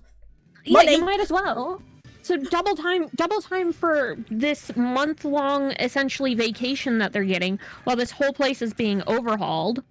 Yeah, and then they come back, find a bunch of extra staff because there's been staffing issues. The toilets are now the best thing in the world. The break room is, like, decent. There's, like, a dedicated smoke break area if you fucking happen to, that's away from everything so nothing gets, like, smoky. Because who gives a fuck? I have the money to do that. Right. So it's like, ta-da! But yeah, like, by that point, you're actually gonna be making... Oh, hey, that's interesting. The ice cream machine so the ice cream itself. machine is never clean. Yeah, the ice cream the machine point doesn't. stands, the ice cream machine is never fucking clean. Yeah, but yeah, like, legitimately, at that point, you would genuinely keep making more money than you can spend just by helping people. But yeah, like, oh, that's disgusting. Jesus Christ, Posse. You need to go somewhere else for a week. That's what you need to do. Yeah, just head out to, like, a lake or something. Christ. Now, you see, I was thinking more like head out to Antarctica, but that also counts. But yeah, like I was saying, like, I would legitimately go to a friend and just go, okay, I'm gonna ask you to do me a favor. And what this favor is you're gonna try and get a job at this place. And I'm just literally gonna pick a fucking department on the map. It might be a McDonald's, it might be a department store, don't care. I'm gonna pay for you to get the stuff required for you to be able to, like, have the best possible chance of getting this job. You're gonna go and try and get this job. And then what you are gonna do is you are going to work there for, like, a month, essentially. And in that month, you're going to collect as much info as possible. If the boss is good, but it's just, like, a problem because...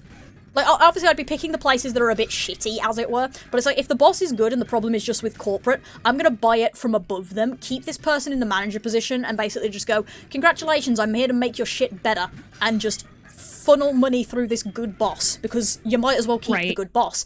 If it's a terrible boss, I'm gonna buy it out from that boss and make it better for you. So either way, that place is getting better, it's just that, is it gonna be done through the shitty boss or the good boss?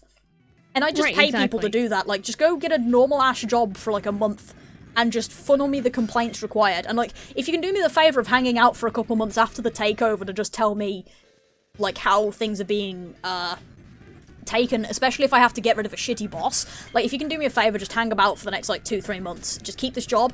I'll make sure you don't get fired, obviously. And just tell me how people are feeling about everything. Tell me what you think needs changing. Tell me what people generally think needs changing. You can't say that you make sure they don't get fired, because if they're shit at the job, they should be fired. You know what I mean? Like, in terms of if, like, somebody starts fucking about and they don't really necessarily deserve to be fired sort of thing. But, like, essentially using them as, like, a miniature spy in the background just to help me figure out if shit's good. And then you can leave, I'll get someone to replace you, and then we'll just do that every now and then, randomly. Because I'd be down for that. Like, I'm just gonna pick a friend, and you're gonna pick a shitty location that you wish was better. You're gonna tell me what we can do. And I'm just gonna do that. But, like, literally, that is the way of, I'm gonna have more money than I can spend. Also, I just found out, I just, like, realised I'd forgotten I was on speed up this entire time. Because... Jesus. Yeah, because it's been going, like, so chill. But, like, I have done so many encounters. Me too. Speed up button is a godsend. But yeah, like, it would be so much fun to just be a chaotic dumbass cryptid. It really would. Just fuck about, why not? There is absolutely no reason. Yeah, it's like secret shoppers. Posse. Except they're just secret workers instead. It's like, I'm here to pay you to go to this place and basically give me a report on it, and then we're gonna make it better. And I'm just gonna do that for, like, the rest of my life. And when I eventually die, I'm gonna have to find somebody else who's willing to take on my life's work of being a fucking cryptid. Yep. And actually, that's one of the best things about the cutout thing that we said about, like, hiring Broadway people to do it. Mm-hmm. It literally could never die. It could become an idea rather than a person, because nobody ever knows who the fuck this was. Fucking amazing. Yes. Yeah. This is making me think of the Cake Day thing that I saw on Tumblr once, which was like, somebody wrote on the board, like, X number of days until, like, May 2nd or something, and there was nothing happening on May 2nd. It was just a day, or March 2nd, something like that. There was nothing happening, but they just wrote it down because they thought it was funny. And everyone got, like, really into the drama because it's like, oh, what's happening? So they all bought cakes to school. And it's become a tradition at the school now, in, like, May 2nd is cake day because they did it that year, and then they did it again the next year, and it just kept going after they graduated. That's fantastic. Like, I want the power to do that, but with giving people money. Well, you know about, like, pay it forward chains, like the chains that, like, stuff like that. Imagine being able to start one of those, but you pay for the next 100 people behind you in line. Oh, yeah, that would be fun. Just a ridiculous pay it forward line where it's just like, fuck it, everybody's just getting paid for. Yeah. Like, I'm still thinking about the earlier idea of I'm gonna go sit in a Denny's with my debit card and just pay for people's food. Right. Like, it would be like that. Like, I'm gonna walk into this goddamn, like, shop, and I'm gonna leave this amount of money. I'm just gonna leave, like, an approximate amount of money to pay for, like, 100 people's food. And then I'm gonna walk out again. And that's what I'm gonna do for my day. Just walk into town. a shelter. Oh, just walk into, like, an animal shelter. That sounds like a great idea. And I'm just gonna pay people's adoption fees all day. Pay people's adoption fees all day, and then at the end of the day, donate them, like, $100,000 so that they can afford to, like, hire a new vet, or get more animal food, or, you know, whatever they might need. You know, just general because good animal quality shelters of life are stuff. Always needing quality of life shit. Yeah, that honestly, like, that's another, like, the more that we talk about this shit, the more weird shit we could do. And it's all fun, because, like I say, this can also be done through cutouts, because there's no way I could ever do it alone. Yeah, just give the cashier a debit card and tell them to run transactions through that one instead of whatever card the user gives them, and then people give cash to get that cash back as change. Yeah, exactly. Yeah, like, that would be great. Like, literally just, here's a debit card, run anything that people try and buy through this card today. If people would rather pay cash, then take that same amount of cash out and just do it that way. It's like literally just give it to them as cash back. Yeah, please pay it through this debit card. Have fun. Like, rest of the day until the card runs out, either's fucking fine. And, like, if you have to go off shift and the card still ain't empty, leave it with a sticky note for the next person, or pass it on to the next person on your cash register, or pass it on to the next cash register and say, this is what today is, apparently. Just some random... That's the thing as well, it'd be funny. Grocery store. Yeah. Doing that at a grocery store would be amazing. Yeah. Especially on, like, a school day right after kids get off school, when you know the moms are coming to go shopping so they can make dinner. Yeah, like, do it on a Friday sort of thing, because that's what... I don't know if everyone does it, but my parents at least do Friday shops, because they do it, like, before the weekend rush, essentially. Except there's always a weekend rush, because everyone has the same fucking idea to do it on a Friday. Well, around here, it's the moms will always go shopping right after they pick their kids up from school. So there's always a huge rush at the grocery stores at, like, 4 o'clock. And usually on Mondays. Yeah, if someone comes through and, like, tries to abuse it, they have the right to just decline it with a bodyguard to back them up. Yeah, like that sort of thing.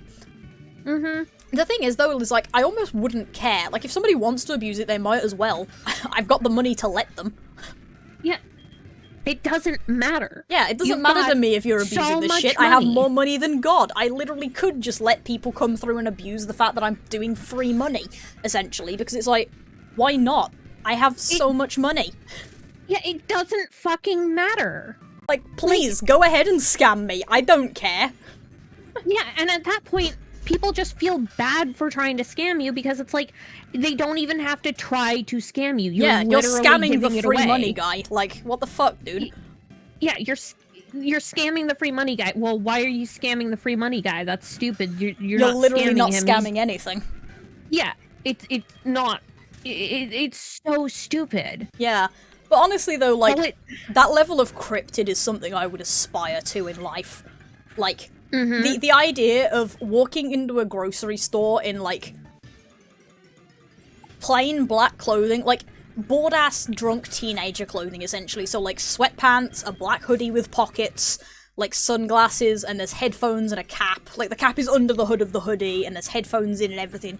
And you basically just look like a slobby student that just got off, like, class. Of that style. and just walking up to the cashier and going, and like slipping them a card and going, anybody tries to buy anything on your till today, it gets paid for with that. And then just walking away. Like, no explanations, just like, it gets paid for with that. If you have to leave, give it to another cashier.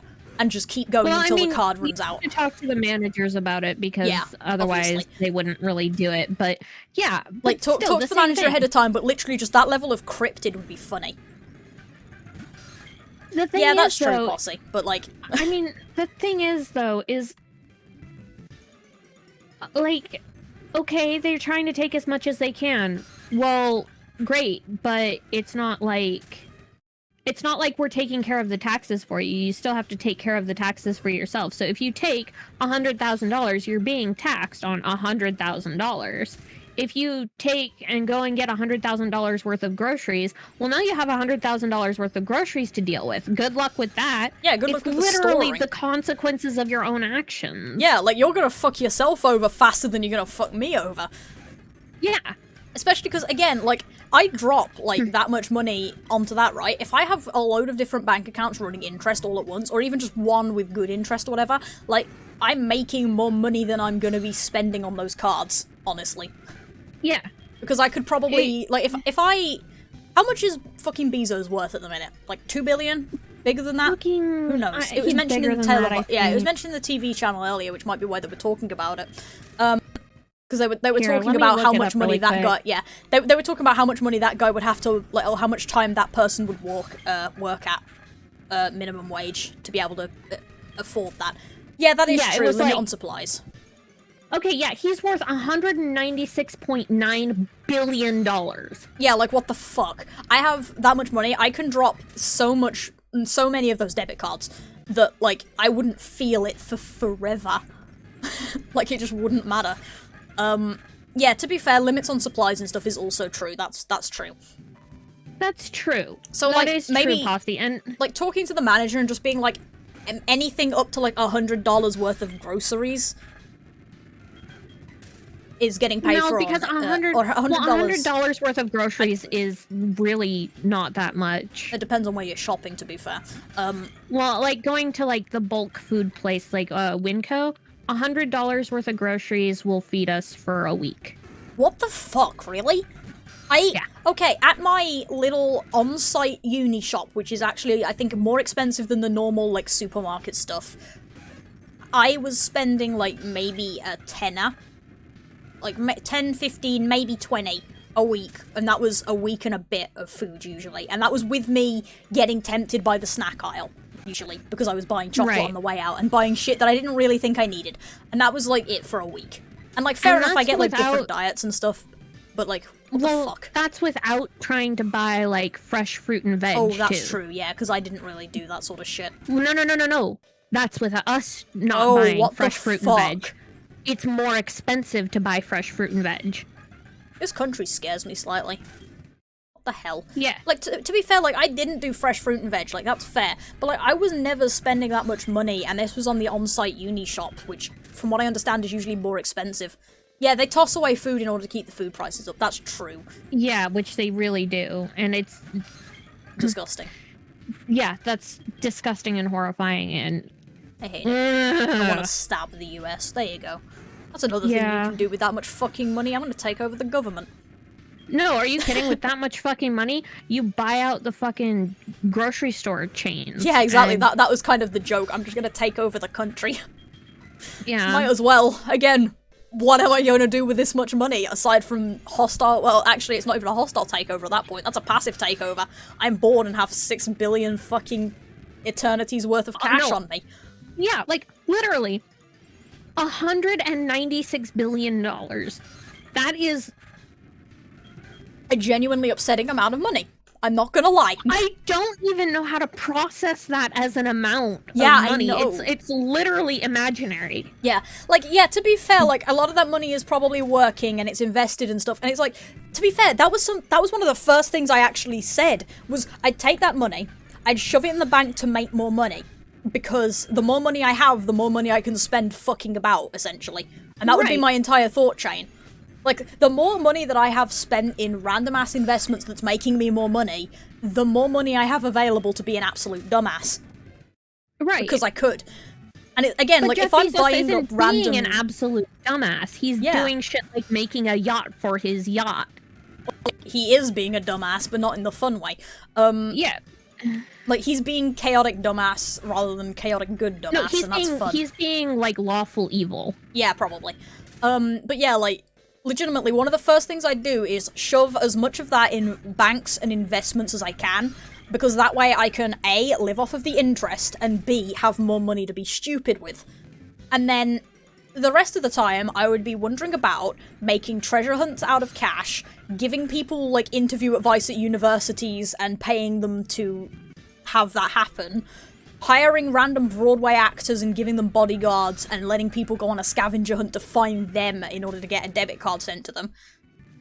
And then, like, buying out chain restaurants and stuff that have terrible bosses / terrible conditions, and just making the place better, because I might as well. Right. So it's like...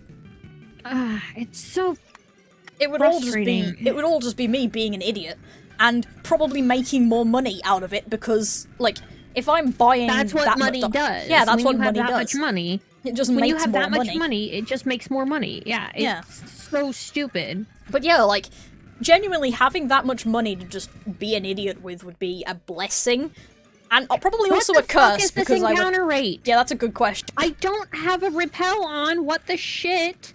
I feel like that's a question we ask ourselves a lot in these streams. But this is slightly what the fuck. I was watching your stream and I'm like, okay, why?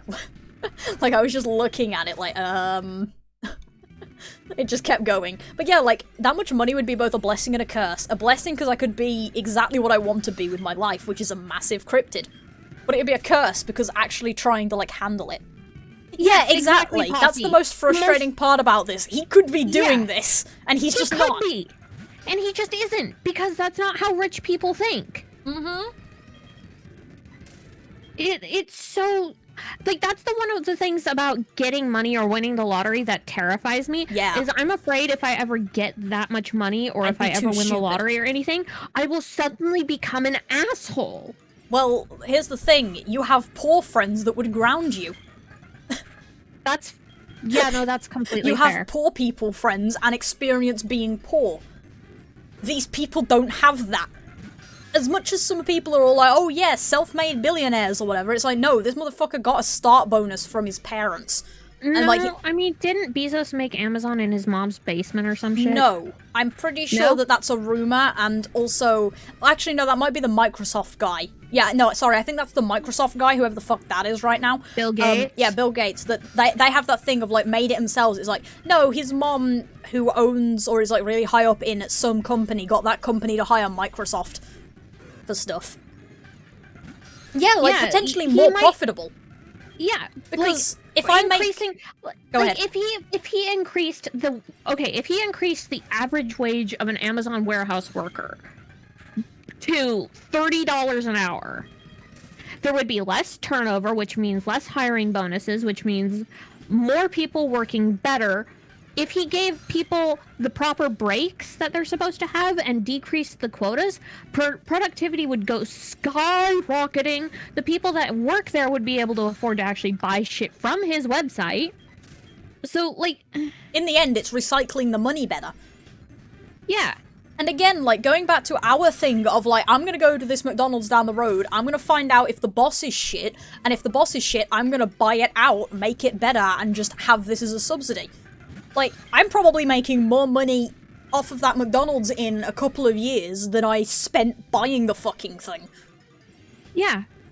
Because that's another thing about those sorts of shithead bosses as well, is they're actually not that difficult to get rid of when you have the money, because they're willing to go for an amount, and they won't even necessarily think about trying to push it higher, because if you walk up to that shithead boss and I'm like, okay, how much did you actually pay to start this? Okay, sweet, I'm gonna fucking quadruple that, right? And you're gonna get quadruple the money you spent starting this goddamn franchise, and you're gonna give it to me, basically. I'm gonna buy it from you that way. They won't fucking think about it a lot of the time, because they see that much money and go, yeah, why the fuck not? So they do, and then ta-da, now I've got a better place. Yeah, and now, especially if it's the sort of place that doesn't make a lot of money because it's a shithole, they'll be like, well, yeah, it's a shithole, that's a terrible investment, give me your money and fuck off. They think that they're mugging you.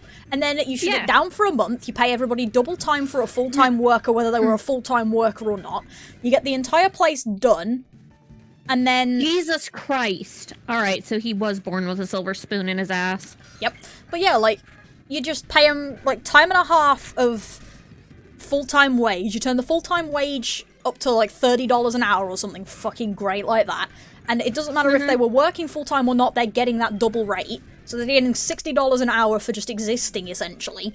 And then you do up the McDonald's. They come back, and they've got extra staff to work with, they've got better break rooms and everything, they've got better breaks, blah blah blah, the machinery is good. They've got a chair to sit in when they're on the cash register. Like, things like that. Jesus fuck. That's more of an American thing than ours, shit. but like, yeah, like, quality of life shit everywhere out of the ass, and that place is going to be earning about that money so fucking fast, because it's going to be productive. And there's going to be people bothering. And, like, even if they're using employee discounts buying their own stuff, like, if they're coming back out of hours and buying things, like... Yeah. I mean, like, and hire your fucking high school students. Yeah. Pay your high school students the same amount that you paid the fucking regular people. Yeah, like, just $30 an hour. You're working part-time, so you're only here 12 hours. That's still a lot of money. Yeah. Okay, yeah, that's fair. Allowing the exception of possibly a scholarship because of being a good student, that's fair. You're still sitting on that much fucking money and doing nothing. Yeah, I mean, he's just... Even if he started from, you know, lowly origins or whatever, he's still sitting on $196 billion. And not doing any of this. It's like, holy shit, guys. But yeah, like, what the fuck is 30 times 12? I can't do math right now. 3 12s, 12, 24... So it's what, like 360 36. quid? Yeah. Something like that. So you're getting like 360 quid per 12 hours of work, assuming that their work... Part-time is about 12 hours in this country. So that's what I'm basing it on. Part-time is 20 hours here. What the fuck, yeah.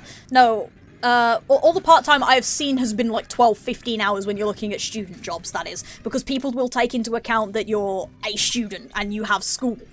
Like, they actually do take that into account. So, like, 12 hours is what I've seen quite often for, like, you're a high school student / sixth form student trying to get a job. It usually is the sixth formers. That must be nice. Yeah, I never managed because fucking scheduling was always terrible, but, you know, whatever. We made it in the end. But yeah, like, that's 360 quid a week. And even if you're only doing that for the 2 years of sixth form, that's a lot of money. Somebody else can do that much math for me, but you're getting 36 times 2. It's No, you're getting 360 quid a week. There's 52 weeks in a year, and then double that. Alright, fuck it, I'm grabbing my I'm like, where's the calculator? Because I don't know how to do that much math on the fly. Alright, 36 times 52 360 times 2. 360. They're being paid being paid $30 an hour, and they're there for 12 hours. That's 360, I think. Right, yeah. $30 an hour times 12. Yep, 360 times 52 times 2. That's $37,440. That is literally enough to manually pay for 3 years of uni. And then you'll still have 10 grand left over to do maintenance loan, essentially. So don't do that. Like, do the student finance. You're getting given free money, you might as well. But, like, legitimately, you working like that could legitimately pay for 3 years of your degree. You'd still have to deal with, like, probably having to have a job through uni to pay for, like, your rent and shit, but you'd have a 10 grand head start as well. Right, but even then, you're still working part-time. Yeah, part-time. And that's not including, like, if you take seasonal extra hours. So, like, because that's a thing that happens here, is there's seasonal workers. So, like, over the Christmas period, they'll hire extra people. They get paid more, but they're only there for, like, the 2 weeks of Christmas or whatever. Like, that sort of thing. Seasonal workers get paid more in your country? I think so, yeah. They usually get a slight seasonal bonus because there's no guarantee of them being kept on. So basically, they're slight... That's bullshit! See ya, Ellie. Bye, I hope we haven't depressed you too much to go to work with all this conversation.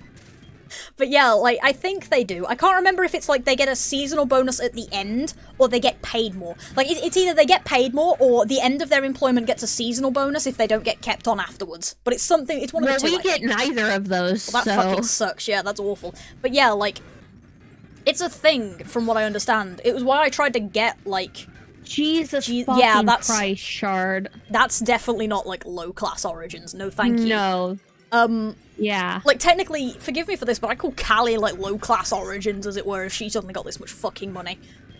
Because... Well, it's like, not origins. Technically, I was, like, raised lower middle class. Yeah. I just happen to be below the poverty line currently. Yeah, that's fair. But, like, I'd still call it that, because you've been there. Like, you know, you've been at that point, so therefore it kind of counts a little bit, at least. Like, low middle class probably, yeah, but, like, you've been at that point, so you know what it's like. You probably would be sane with this money, because you know what it's like to have no money. But it's like...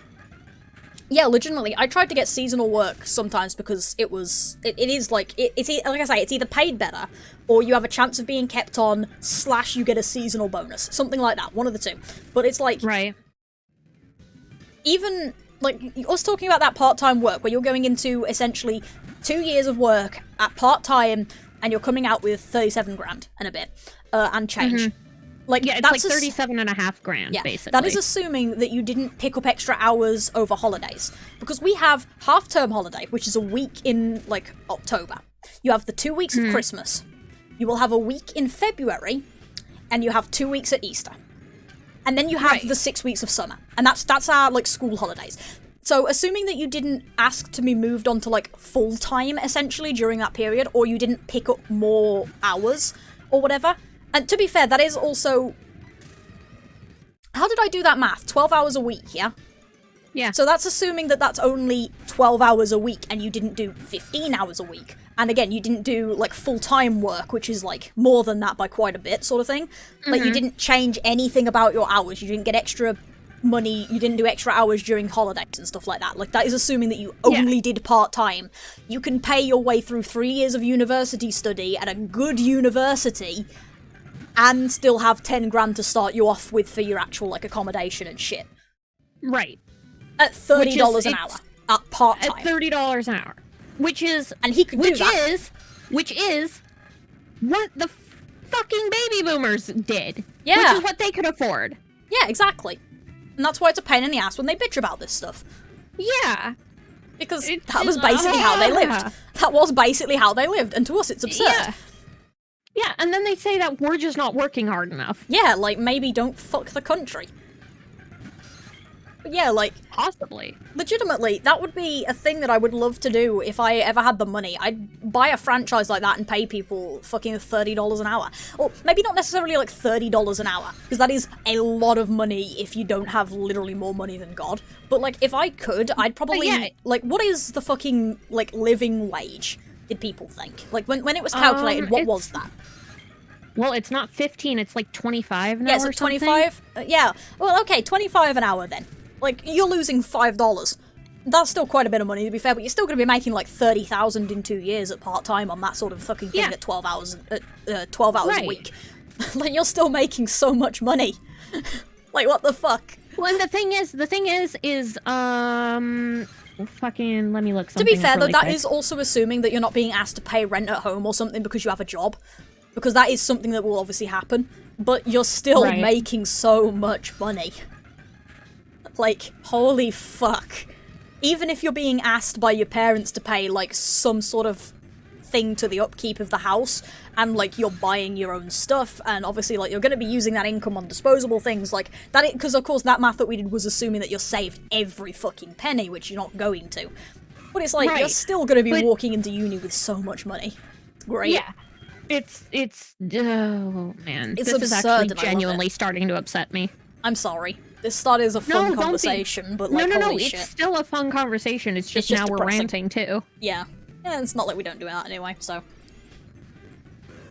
But yeah, like, that is kind of, like, what it would be in the end, I think. If one of, like, our sort, and when I say our sort, I mean, like, people in our Discord, or, like, the TV Discord or something, got that much fucking money, that's pretty much what it would be. It would be that. Yeah. The end result, would literally be there's a new cryptid in town. on the internet. There's a new cryptid. They're hiring random Broadway actors, giving them a pair of bodyguards, and telling them to take people's addresses so they can be sent a debit card. It's like, I don't fucking know anymore. I've stopped questioning my sanity a while back, but okay. I would literally do that Twitch thing, though, too. Yeah, like, literally just walking into, like... First of all, dropping $1 million into GDQ at the very start of GDQ, because that would be it'd be funny to watch, like, the announcers. Although, I'd honestly, personally, I'd have to do it in a non-COVID thing, so, like, once everybody's back in the stadiums, I'd have to do it in one of those, because that would be funny to just watch the crowd lose their shit as well. Because, like, you've seen how the crowd reacts to, like, big donations in a GDQ. Imagine dropping $1 million within, like, the first couple hours of GDQ just because you felt like it, and just, like, having to watch the runners and everything. Just literally the first 5 minutes. No, I wouldn't say literally the first 5 minutes, because that would be during one of, like, the pre-show stuff, right? So there wouldn't be as much of a crowd or anything. I'd do it within one of the first runs. So, like, first run of the day, pretty much. There's a runner, there's the couch, there's the announcer, there's all of the tech crew and everything, and then there's that big crowd in the background full of people. I would go into that sort of situation and drop $1 million. I'm sorry for your world record, it's not happening, but on the plus side, you people have just hit your million target within literally the first few hours of your game, of your day. Right. Like, Now they have to find all the new fucking stretch goals. Yeah, like, all the donation goals just got met and everything. It just happened instantly because this person is bored. I don't know if that's the sort of event where I'd want to go to the event and do it from the crowd and get, like, a first-person view, or if I'd rather be sitting at home and watching it on Twitch. And just laughing. I don't know if that would be hilarious and amazing or a gigantic dick move. Because it makes me wonder, what would happen if you waited until, like, the last, like, run of GDQ and then doubled it? Oh, that's actually a better idea. Just last run of GDQ and then, like, doubles the donation. Just whatever the fuck it is at, like, the last hour of the last run or whatever, you just double whatever's currently there. Like, they're sitting at 2 million, congrats, GDQ has a new record. Like, that sort of scenario, and it's like, yeah, actually, I might like that better, because as much as breaking some people at the beginning of GDQ would be funny, breaking people at the end might be more funny, because everyone's tired at that point, and just so hype. Like, there's so much tired, and there's honestly, so much hype, and it's just like, yes. It feels like doing it at the beginning might make people less likely to donate. Oh, yeah, because they'd be all like, well, mine isn't going to make a difference anymore. Yeah, it's not going to be... Nothing I do is going to be as good as that. Maybe a lower donation at the very beginning. Like, 10 grand is still a lot, obviously, and it's for charity. But, like, dropping 10 grand right at the beginning and going, welcome, pretty much, is a lot less bullshit than dropping $1 million and saying, okay, let's do this. Right. And like, then, like, just, like, at the beginning, just drop, like, 10 grand and be all like, welcome to GDQ, and then signed, like, your favorite internet cryptid, and then at the end, just... doubles GDQ. Double it, and then it says, thanks for the great show, guys. Your favorite internet cryptid. Thanks for the week, everybody. And it's, like, obviously, like, holy fuck, this person has been watching GDQ for the last week. Like, I think it would be even more funny, though, is, like, doing that, but also during the week in, like, some of the streams, dropping in and, like, just dropping a couple grand in with just your favourite internet cryptid. Oh, yeah, start with a small and double it, and then just at the end you just double the full GDQ total. Actually, that sounds hilarious. Yes. Honestly, this sounds like something to do over, like, multiple GDQs. So, like, the first one you drop, like, 10k at the beginning, and then you double it at the end. Like, double the stream total. And then the next time, you drop, like, 10k at the beginning, and you work in shifts with other people. So, you watch... So, like, this is assuming, like, I have the money, as it were. So, I watch the first, like, 4 hours of GDQ, right? And then... Oh, some donation systems have a cap on how much you can donate per user. Well, I've seen them donate, like, 10 grand from, I think, like, I saw the Yeti somebody and do stuff. 50k at one point. Ah, yeah, okay. No, we haven't missed any shinies, trust me, I would have noticed. I'm not that incensed by this. I am paying attention to the sparkle sound effects. I haven't missed anything, at least, I'm pretty sure. So, it's just us being depressed. Oh, for fuck's sake, it hasn't incremented. Oh, rip. At this point, who cares, but oh, rip. Like, it's still annoying, but nobody gives a shit at this point either, let's be honest. We stopped caring about the increment system a while back. Yeah. But yeah, like, I don't think GDQ has a cap, because, like, the Yeti donations and stuff like that are massive at the end of the event. So, like, I'm pretty sure there's, like, no real cap to it. But yeah, like, so, like, the next time, like, I have the money and I started off with 10k, and then I watch the next 4 hours of stream. And then I pass it on to somebody else who does the next 4 hours of stream. And then that gets passed on to someone else who does the next 4 hours. And any of the funniest, like, streamers, like, the really funny streamers get, like, this is the last week, yeah, get, like, a grand donated from the internet cryptid. And it just works that, so it's multiple people. But it would be funnier that way, because obviously some of these donations are happening at, like, 9 a.m. Brit time. Some of these donations are happening at 4 p.m. and it's just like, is this person asleep? Like, what the fuck? Because they're doing this throughout the entire week, so either there's multiple people doing this, or they seriously just went like 7 days without sleep and started donating on funny streamers, you know? And, like, obviously it's the latter, but there's always going to be that slight bit of curiosity when it goes quiet for, like, 3 hours worth of streams. It's like, did they go to bed? Is it over? And then they show up again, and it's like, the fuck, guys? Like, that sort of thing. Like, just trolling people through harmless fun with money. Or drop 1k at the very beginning. Yeah. And then each new stream, double it. Oh, that could be fun. Because, yeah, they have to restart. Yeah, getting copycat donators as well that are donating from the internet cryptid, even though it's not actually them. Like, because that's the thing that happens. Like, it would be hilarious. But yeah, I think another thing that would be funny is take note of any streamers who are, like, particularly entertaining, and you go into their own stream and just drop, like, another couple grand and was like, your GDQ performance was hilarious. Hope you keep enjoying doing this stuff. And it's just from the internet cryptid again. God, yeah. It's just like, I'd have so much fun doing that sort of shit, because it would be really fucking funny to just show up and be like, congratulations. Because, yeah, and plus, like, yeah, you would start getting copycat streamers that would, or copycat donators that would be, like, random messages labelled your favourite internet cryptid. Because it would be funny to everybody to just watch people be like, does this person sleep? What's going on? Like... you want to call it quits at 62? If you want, but also I'm having far too much fucking fun laughing about this idea and kind of want to just keep talking about it. Fair. I'm totally down to keep going. Yeah, honestly, I'm down to keep going until we stop thinking this idea is funny. Especially considering it's also the last week, so who gives a shit? Nobody cares. Yeah, might as well give this stream something funny to go out on. Also, my phone battery is at 32%. That looked a lot lower when I looked at it, got really concerned because it looked a lot lower than it was, and then flicked it down. It's like, okay, no, 32. That's fine.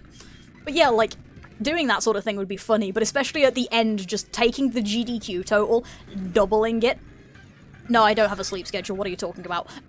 Just doubling it and going, shoutouts to every single person who donated during this stream. You guys have seriously contributed so goddamn much. I'm just here to make those contributions go a little bit further. Your favourite internet cryptid. And just there you go. That's how we're gonna end GDQ this year.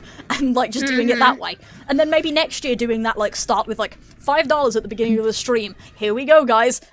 Like your favourite internet cryptid, and then the next speedrun starts and it's $10. Keep it up. And it's just little like encouraging messages as the donation just slowly gets bigger and bigger.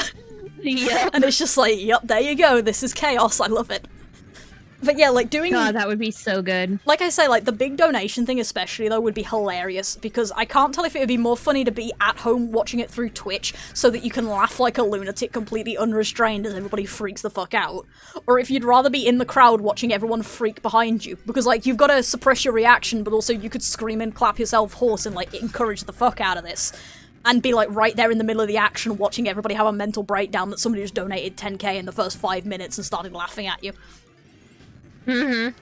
Although, to be fair, what I genuinely might do in that case would be doing it for the end one. So, like, specifically making sure I have tickets for, like, the entire week, but specifically being in the crowd for that final run, and then just quietly on the phone doubling GDQ's total, and just sitting there in the crowd, doubling the total, and just watching everybody fall apart. Everyone would be hilarious. The entire... Everyone in that building would lose their fucking mind. Yeah, everyone would go mad. I think that would be a really entertaining one, to be, like, really carefully hiding in the crowd and, like, wink at the nearest, like, camera or something. Because, you know, they have, Yeah. They have the funky cameras that look over the crowd, right, during the outros. So, like, winking at the camera and then leaving the room. And, like, hello, congratulations, your cryptid was here. See if you can figure out who it was. Right. Like, obviously you're in disguise with, like, the dramatic hoodie and everything. And it just looks kind of like you just woke up. And you just kind of run to the last thing, and then it's like sunglasses down, wink at the camera, and then vanishes. And then obviously like go hide. Yeah, wear a fedora and a face mask, and then just run. But it's like go hide in like a toilet, change into something that looks nothing like the hoodie thing that you were in before, and then just waltz away again. And it's like maybe even like quietly ask someone, why is the room going crazy? I had to go to the bathroom. What's going on? Like, you know, sell the innocent thing. And it's just laugh like a lunatic as you double the fucking donation total. God, yeah. I would be the best supervillain with that much money. It's not even super villainy. It's funny though. It is funny. It's so great. Oh god, it's so good. Like, nothing about this isn't funny. That's the best part. Like, there is no way to make having that much money not entertaining if you're just bored enough to spend it. Yeah, I mean, like, honestly, the people who have that much money have to be the least imaginative people I've ever heard of in my entire life, because they don't do anything with it. Except buy more fucking boats. Except for buy more fucking boats. I mean, boats for their boats. I'd buy a boat. But, like, yeah, this is the kind of crazy stuff that you guys should be doing in a Dami. It really would be. Because it's just that sort of level of bullshit. This really is, like, Magicat's sort of crazy, I think. It's just being a fucking chaotic demon. But yeah, like, legitimately, I'd probably buy a boat. Because why the fuck not? But... Well, yeah, but... Just one. You only need one boat. What are you gonna do? Duplicate yourself and have like half of you on one boat, half of you on the other? Well, in this case, I'd be getting more boats and giving them to my friends and just like, let's go on a boat party.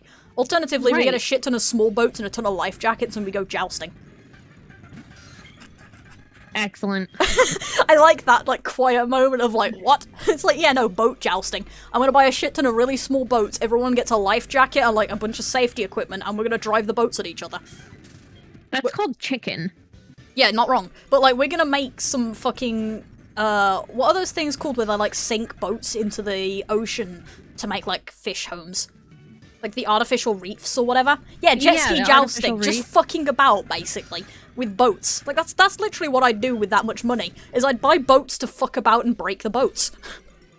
Like, not just to have, just let's go into the ocean with 6 friends. That's kind of wasteful, and if you break the boats too badly, then you're gonna end up with, like, oil and shit in the Yeah, that's true. And I think you'd need to be careful. I suppose I'd need to be careful with that sort of thing, but, like, finding a way to do that would allow me to basically do boat jousting to make artificial reefs. No, you know what you should 100% do? Is sink a shit ton of money into fucking seasteading. Ooh, that could be fun. You know what seasteading is, right? Vaguely, yes, but go ahead and explain it anyway. Okay, it's might as well for the people in chat. Well, it's basically the idea of floating, man-made floating islands that people live on, and oh yeah, those things. Like just massive communities and stuff. Yeah, because there's a lot of seasteading communities will do like aquaponics and shit and aquaculture. So what they'll do is they'll have these big open areas past some breakwaters where they'll hang nets and stuff, and those will become living reefs. Yeah. For the fish that they're growing. Yeah, that's cool. Yeah, doing something like that would be fun. Like, genuinely, every single time we say something stupid, it comes out with something funnier to do. And, like, good. Yeah. Because literally, like, I make a stupid joke about, like, boat jousting, and, like, yeah, sure, that would probably be terrible for the environment. But at the same time, I really want to do it. And you know what I'd do if I really want to do something like that? Do it? Yeah, you know, well, specifically what I'm going to do is I'm going to go invest in a bunch of clean fuels that will rot away really easily in the ocean and not fuck everything up. Specifically so I can buy, like, 10 boats, put some friends on it with safety equipment, and drive boats at each other. Yeah. Like, literally, I'm gonna do that. I'm down for that. I want to be able to drive boats at people and have us be idiots. Oh my god. With boats. I just thought of something amazing. Yeah? You know Ren fairs? Oh god, yeah. fund a massive ass fucking month-long Ren fair. That would be amazing. That would be so good. Holy shit, I love those. They're so fucking cool. There's this one that's out here in the summer. It's called Fairy Worlds. It's not really a Ren fair. It's more like basically a fantasy fair type thing. But there's this guy who... Monster boat shows. Yeah, actually, that's pretty much what I would do, honestly. I would genuinely fund research into, like, really good biodegradable fuels that aren't gonna get into trouble, and really good safety equipment, specifically so I can put my friends on boats and let us joust with boats, and do stupid shit like that with boats. Oh my god. And planes Can you as well. imagine funding cosplay contests at cons? That would be so much fun, yeah. Like, doing that sort of shit. Again, friendly internet cryptid. I'm here to be boring. Yeah. I'm gonna be a weirdo and I'm just gonna show up at places, basically. Why am I in the healing pocket? But yeah, like... Well, actually, like, that's what I mean about I'm gonna put, like, good safety, like, research for good safety equipment and stuff to make sure that none of my friends get hurt when we, you know, break the boats. Crash boats, yeah. But, like, I want the ability to crash boats. Hell, if necessary, we don't even do that. I fund good radio stuff and we do it remotely. We sit in a hot air balloon and we remotely joust boats. Yeah. Like, or a helicopter or something. It's like real-life battleships. Yeah, I will genuinely fund, like, a good biodegradable fuel that isn't gonna hurt the fish. I will fund, like, good radio equipment that will allow me to sit on my helicopter with 4 other people and play battleships in real life. Yeah. Because I have the money to do so I might as well. Right, and at the same time, you're funding this shit, and it's helping so many other people. Everyone else is benefiting from it too. Yeah, because not only are you funding biodegradable fuel, but you're also funding renewable ways of getting that fuel. Yeah, because I want enough of this to be able to fuck about and play battleships. Yeah, and I have the money to do it, and I'm planning to do it. That's the problem. Like, here's the thing, like, yeah, sure, it's really stupid, right? But if it's helping people, why does it matter? Right, it's like, so there's, like, these brand new kinds of lithium-ion, or not lithium-ion batteries, but there's these new kinds of batteries that fucking... What was it? What was that one battery that runs off of the radioactivity from a fucking diamond that's made from radioactive waste? Jesus fuck. Or nuclear waste. That's amazing. It's literally, they turn it into a diamond and it's a battery. That's amazing. I'd be so down for funding that sort of research because that's just funny. Too! It's like, that's just incredible. It's amazing! You can wear a watch, a diamond watch, that is powered by the diamonds on your watch. That's so cool. Like, yeah, this is legitimately, like, sure, it's fucking silly, but it's also helping people, and it's funny to me. But, like, yeah, like, the fact is, like, it would absolutely start with the random internet cryptid. And that's the thing is, I'd probably recruit people to the cause, and it probably would straight up start with, I'm gonna pick a bunch of friends that I think I can trust from my Discords, and I'm just gonna put us all in a Discord group together and go, okay, I have a plan.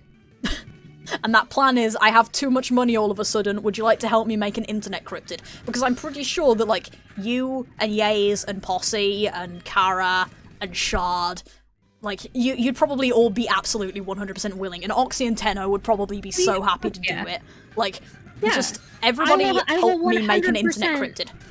I will 100% help you spend your billions of dollars that you're never gonna get through in your entire life. Yeah, and of course, spend it being incredibly silly and still helpful. That's the best part. Yes.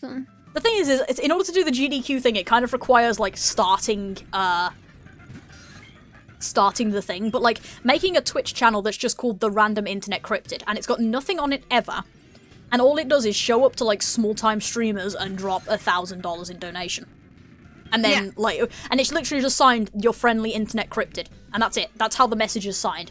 It would be really awkward. We'd probably have to, like, figure out a reasonable, like, speech style or something to use. Like, maybe, like, pre-written lines written by one person, so everybody uses those lines so it always sounds like the same person talking. And then, and stuff like never using contractions and stuff. Yeah, like, it doesn't use contractions, the grammar's always, like, really careful. But, like, if necessary, literally, like, a Google Doc that just has a bunch of pre-written lines, like, as many as we can think of, and you just copy-paste one into the donation box when you drop your donation. And that's it, that's how you deal with it. And the only time that this doesn't happen is, like, GDQ. And even then, it's like you'd like have a group consult of like what messages do you want to like how do we phrase this, and we like figure out how to phrase this so it like sounds like the cryptid chat, like talking about it and stuff. Yeah. Yeah. And like basically team building an NPC essentially. Because that would be what it would be. And that's actually one thing that like you'd be good with, is because you do NPCs, you have your voices for them, it would literally just be slopping on another voice. And that's how it would be. So it's like literally... This is actually something similar to what I did on Gaia at one point. So you know Gaia Online? Yeah. So at one point, they have their Valentine's Day event every year, right? Yep. And every year the Valentine's Day event lets you send Valentines to people in the forums. And so one year what I did was I just started sending people Valentines. All of them were in haiku. And they were all just signed Kit. So I would send people like the best haikus, like the most lovely, flowery, complimentary things that I could do, and send them in haikus. And people started freaking out, like, who is Kit? Who is Kit? Who is Kit? And then there started being copycats, right? So it just spread. It's really easy to start an internet cryptid, but it's hilarious. Right. But then the next year I did the same thing, only instead of it being haikus, it was just... I think I did limericks the next year. That's impressive, honestly. I can't do poetry for shit, so this is actually really impressive to me. Oh shit, no, it's... Haikus are easy. Limericks are even easier. I know, but I'm really stupid and can't do poetry, so... I'm good at, like, writing. I'm good at long-form writing, but I can't really do poetics well. The poetics I can do, you've read, and yes, those are decent, but they're not trying to fit a structure, and that's the real difference, I think. I don't know, it was really funny because, like, people would freak out, and they're like, oh my god, Kit's back! That's kind of great. Yeah, to be fair, Go Get Rich Now is part of the plan. Like I said, like Go Get Rich is genuinely part of my life plan, because I do have a dumb fuck list of things I'd like to do if I get rich. So it's like, trust me, get rich and doing this sort of shit, part of my life plan. It's just I don't know if I'll get there. Hell, if necessary though, one thing that you could do, even if like we never got rich, is imagine like a group of us crowdfunding this cryptid. So it's like that would be so much fun. Yeah, like not Jeff Bezos' amount of money, but just a bunch of idiots on the internet with a bank account or a PayPal account that is connected to a Twitch account labeled the Friendly Internet Cryptid, and we just crowdfund this dumbass fucking thing that just goes and gives weird amounts of money to people. God, that would be great. It is really suspiciously easy to start a cryptid, to the point where I'm slightly like tempted to do it on SB for some reason. I don't have an SB account, that's probably the reason I'd use SB rather than SV, because I don't have an account there already, so it's not like I'd accidentally log into the wrong one and do something, but like, it'd be funny as hell. Dude, you need to put this in fucking PHO, in SEW. I do, that'd be funny. There needs to be a PHO cryptid. Yeah, PHO cryptid. I don't know who that would be, or like, possibly that could go in a different... Ooh. You remember AHR? You know, I've talked about that before, AHR. Yeah. Yeah, Internet Cryptid in AHR could be funny, especially because it wouldn't be one that's appearing out of nowhere near the end of the story, which would be fun. Oh. Yeah, no, that's a good point. Although, to be fair, I probably... how close you are. Well, I say I'm close. I was talking to my parents about it earlier. I'm probably not, like, actually that close, because the thing is the chapter that I currently have, or the plan for the chapter I currently have, and, like, the next few chapters, is really long, and that's just going to take me up to... like the next main arc, right? And it's like a good 3 or 4 chapters. And then there's that arc. There's a short interlude after the fact. Or a during/after interlude segment. There's the next Endbringer. And then there's the outro and the epilogues. Well, no, there's the next arc, the outro, and the epilogues, rather. So it's like, I'm actually not anywhere near close to finishing, really.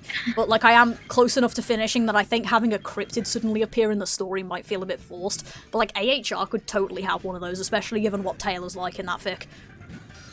Right. But yeah, like, going back to the random internet cryptid, like, literally having a group of people just crowdfunding this person who just shows up in, like, small streamers' chats, drops quite a bit of money, and just basically gives words of encouragement, and then walks away. Right. And then eventually maybe it could get big enough to the point of, like, literally just dropping fucking double the GDQ total or something. But, like, that would be so fun. Like, once you started it, though, it would inevitably snowball, because once it got slightly more famous than it, like, slightly famous, people would start copying it. So eventually, right, exactly. like, all essentially that we'd have to do, and the next Endbringer sounded like it should be a subtitle. Well, it is an ARC subtitle, so it kinda is. But yeah, like, literally, like, 5 or 6 of us could start it, and it wouldn't even have to be much, like, eventually, like, dropping, like, 100 quid into a small streamer, right? Right. And then you do that enough, and it'll eventually get around that, like, there's some random person who drops 100 quid on small streamers and gives them encouraging messages. And someone would pick it up eventually, like, somebody would just drop 100 quid with an encouraging message and that tag, and it would just start spreading across people who aren't related to this group of 5 at all, and it would spread, and it would eventually snowball to the point where, like, it was getting insane. But, like, obviously, the point is you need to start it and you need the money to start it, which is why it wouldn't happen for a while. But it's like, it would be really funny to do. Like, someday. Like, if we're ever all in, like, a financially stable enough position to do it as, like, a group. That would be a lot of fun, yeah. Crowdfunding a cryptid would be hilarious.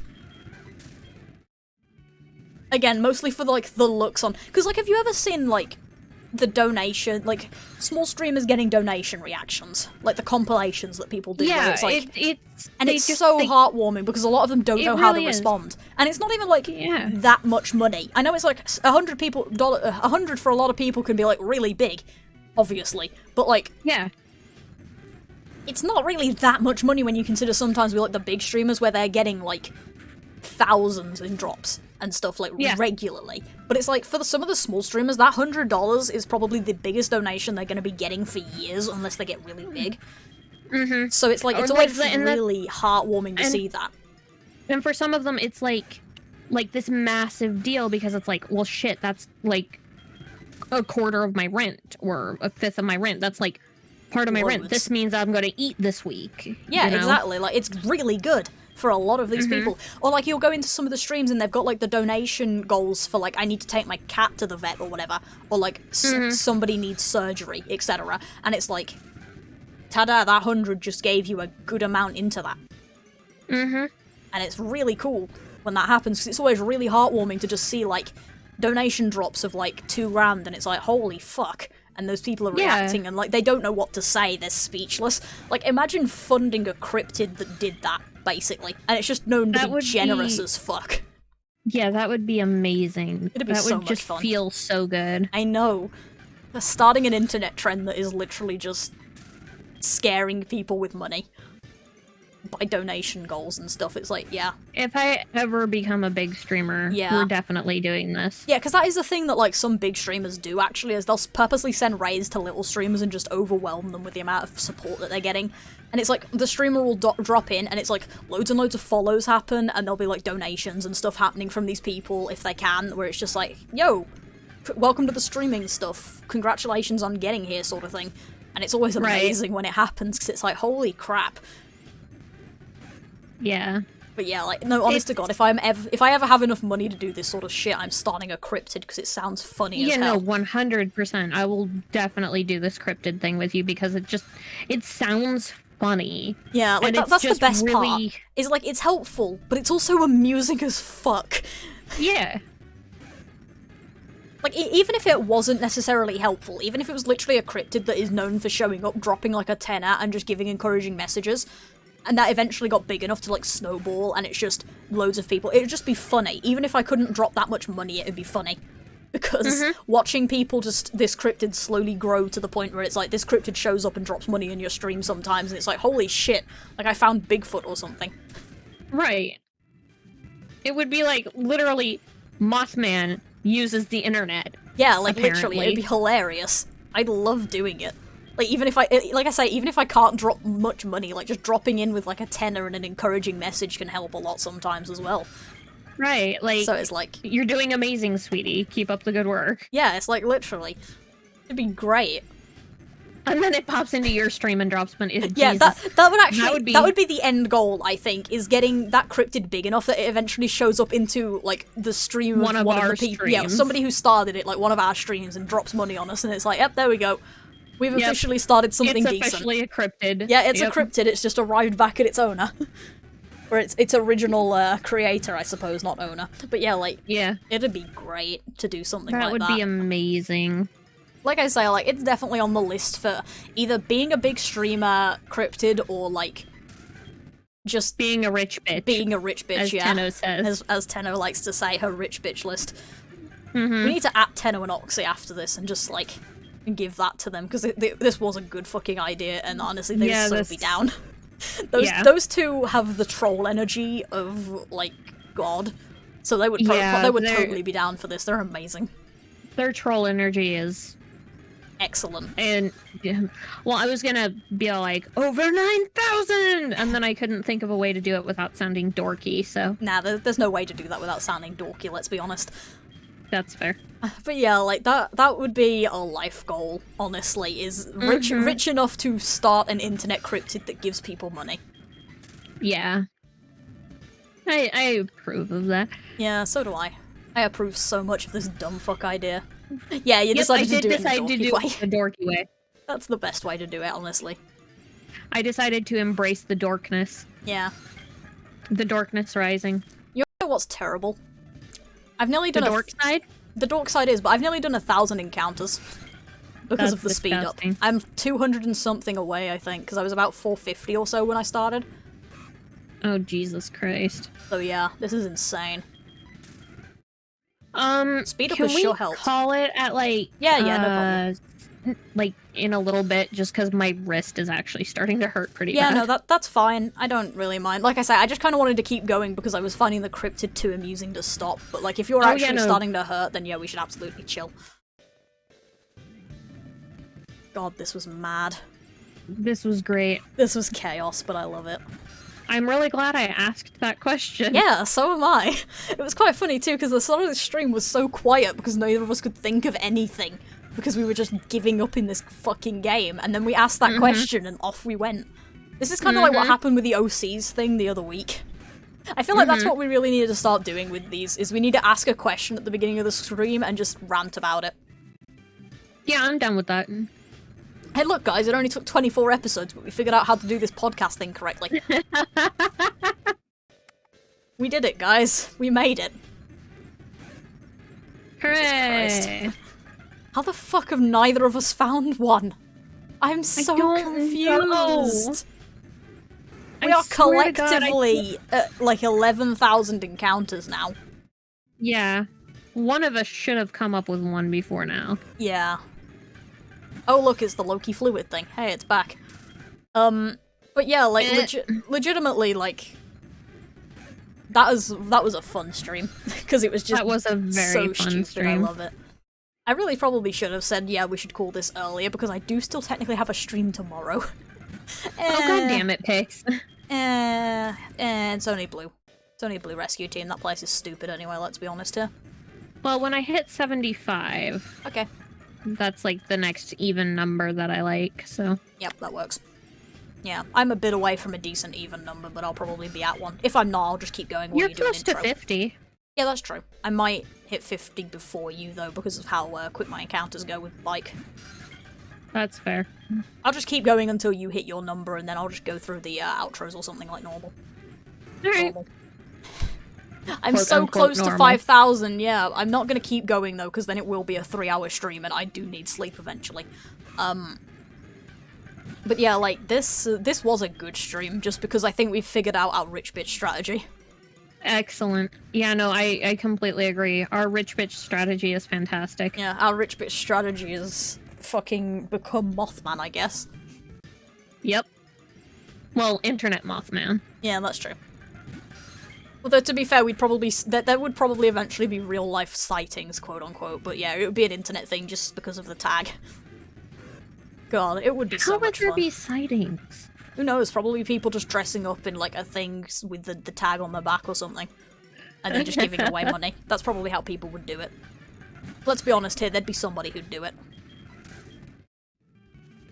Whether that someone is me with a custom-printed hoodie, you'll never know. Well, you probably would, because they'd be hanging around Central Park in London, but you know. I mean... Yeah, no, that's fair. Like, you'd probably Wait, know it does was that me. mean does that mean I should turn that into a t-shirt design for a hoodie? If you want. That would be fucking funny, but yeah. Maybe we should keep that one for when we actually start a cryptid. Yeah, well, no, here's the thing. That one in that case wasn't talking about the if I had that amount of money thing. That was talking about the crowdfunded and internet cryptid joke. If I had that amount of money, I'd be anywhere, but, like, in the case of crowdfunded internet cryptid, it would be, me if it was in England somewhere, probably. Right, I'm gonna keep going because I've got 2 encounters left, and then we can go ahead and get some fucking outros done. We're officially sick of this shit. Yep. Oh my god, my left wrist is dying. I'm so sorry. Pokemon Y, No, though. you're fine. Pokemon Y, where we don't have to push buttons. Well, we will, but it'll be the soft reset button. And I can turn off slow mode. Ah, I was kind of hoping it would shine at the last encounter. That would have been hilarious. That would have been great. That would have been fucking... Alright, holy so shit, it's so slow. I forgot how slow it was without fast mode on. Oh my god. Really? Save game time was at 45:01? Nice. Jesus Christ. Mine's 39:09, and it's so slow. Oh my god. It moves so slowly when you don't have fast mode on. I know, right? Rest in peace, Pixie, you did your best. I'm gonna keep a safe state anyway, though, because it's gonna be funny. Alright, so we're calling this game... We are calling this game quits. Fuck this shit. Fuck this game. The luck has been bad enough at this point that I think it's cursed. Let's go play Pokemon Y. Yep. Well, I'm technically. down with that. You want to go first, or do you want me to go first? You can go first. Alright. Thanks everybody for watching. Thanks for hanging out through the absolute disaster show that the last 2 hours were for that. The first half an hour wasn't much to talk about, really, but the last 2 hours of that were absolute chaos, and I loved every moment of it. Congratulations to us for finally figuring out how to do this podcast thing properly. So yeah, we are officially calling... Yeah, I kind of wish we'd hit odds, but, like, no. We're not doing another, like, month of this bullshit just so I can hit odds. We're officially going to be calling the SoulSilver run quits here. It's a big shame, but also it's slowly killing us, let's be honest. So, the next time you see me, obviously, will be tomorrow with Blue Rescue Team, assuming I'm not dead, and then it will be Tuesday with Pokemon Snap, where we will continue our little legendary hunt and all of that shit. However, next Thursday, we'll be moving on to, in Kali's case, Pokemon X, in my case, Pokemon Y, which will be doing the same thing, basically. We'll be doing a badge quest. Luckily, it has much better odds, so in theory, it will not be anywhere near as bad as this was. In practice, who the fuck knows, but in theory, we'll be better off. It'll also be fun because Kali has never played that game before. I admittedly have, and I can lead her through things, plus walk her through, like, new hunting methods, which will be interesting, because she's never played any of, like, the newer, or the 3DS games, so she doesn't know the different, like, methods that were in those games. So I'll probably be leading her through a couple of those while we do it, which should hopefully be interesting for other people as well. Depending on the situation, it may or may not have better, like, podcast episodes. One thing I think is going to be really interesting, though, is trying to figure out how the fuck the skating gym is going to work. There's a specific gym that requires you to use the skating mechanism that's in the game, and obviously that doesn't work on D-pad. So I'm curious how that's going to work, but fuck it, I don't care. Maybe it works on D-pad and I just can't remember. Like in that gym, because it forces you on the skates from what I remember, so big old shrug. Yeah, big shrug, can't remember. If it doesn't work, I'm gonna figure out a way to cheat, I guess. But yeah, no, it's been a lot of fun doing the SoulSilver stuff, as much as it has also been soul-crushing at times. But I hope you have enjoyed, and I hope that we will be continuing to see you for this sort of bullshit, but in a different generation. Go ahead. Alright. Thank you, Pix. That was pretty much everything I wanted to say, except for, once again, thank you, everyone, so much for hanging out with us. I hope that listening to us ramble about what we would do if we were richer than God was entertaining. I really like that internet cryptid idea. I think we should definitely do that at some point. Yeah, we really should. Like, someday, when we have enough money to sort of work together on this fucking idea. Yeah, a PayPal account linked to a Twitch channel that's literally just called the Random Internet Cryptid or something, and it just goes around dropping money on people. Yeah, 100%. Thank you, Shard. Thank you, Pussy. Thank you. Who were you? You were Shern Gaming for stopping in. I appreciate all of you. Monday we will be back to playing Eichenfell, which is fucking adorable. God, it's so cute. Everybody should watch it. It's great. It's a really, really cute game. I love the cats very much. They make me very happy. But yeah, like Pix said, Thursday we're gonna be starting Pokemon X for me, Y for her.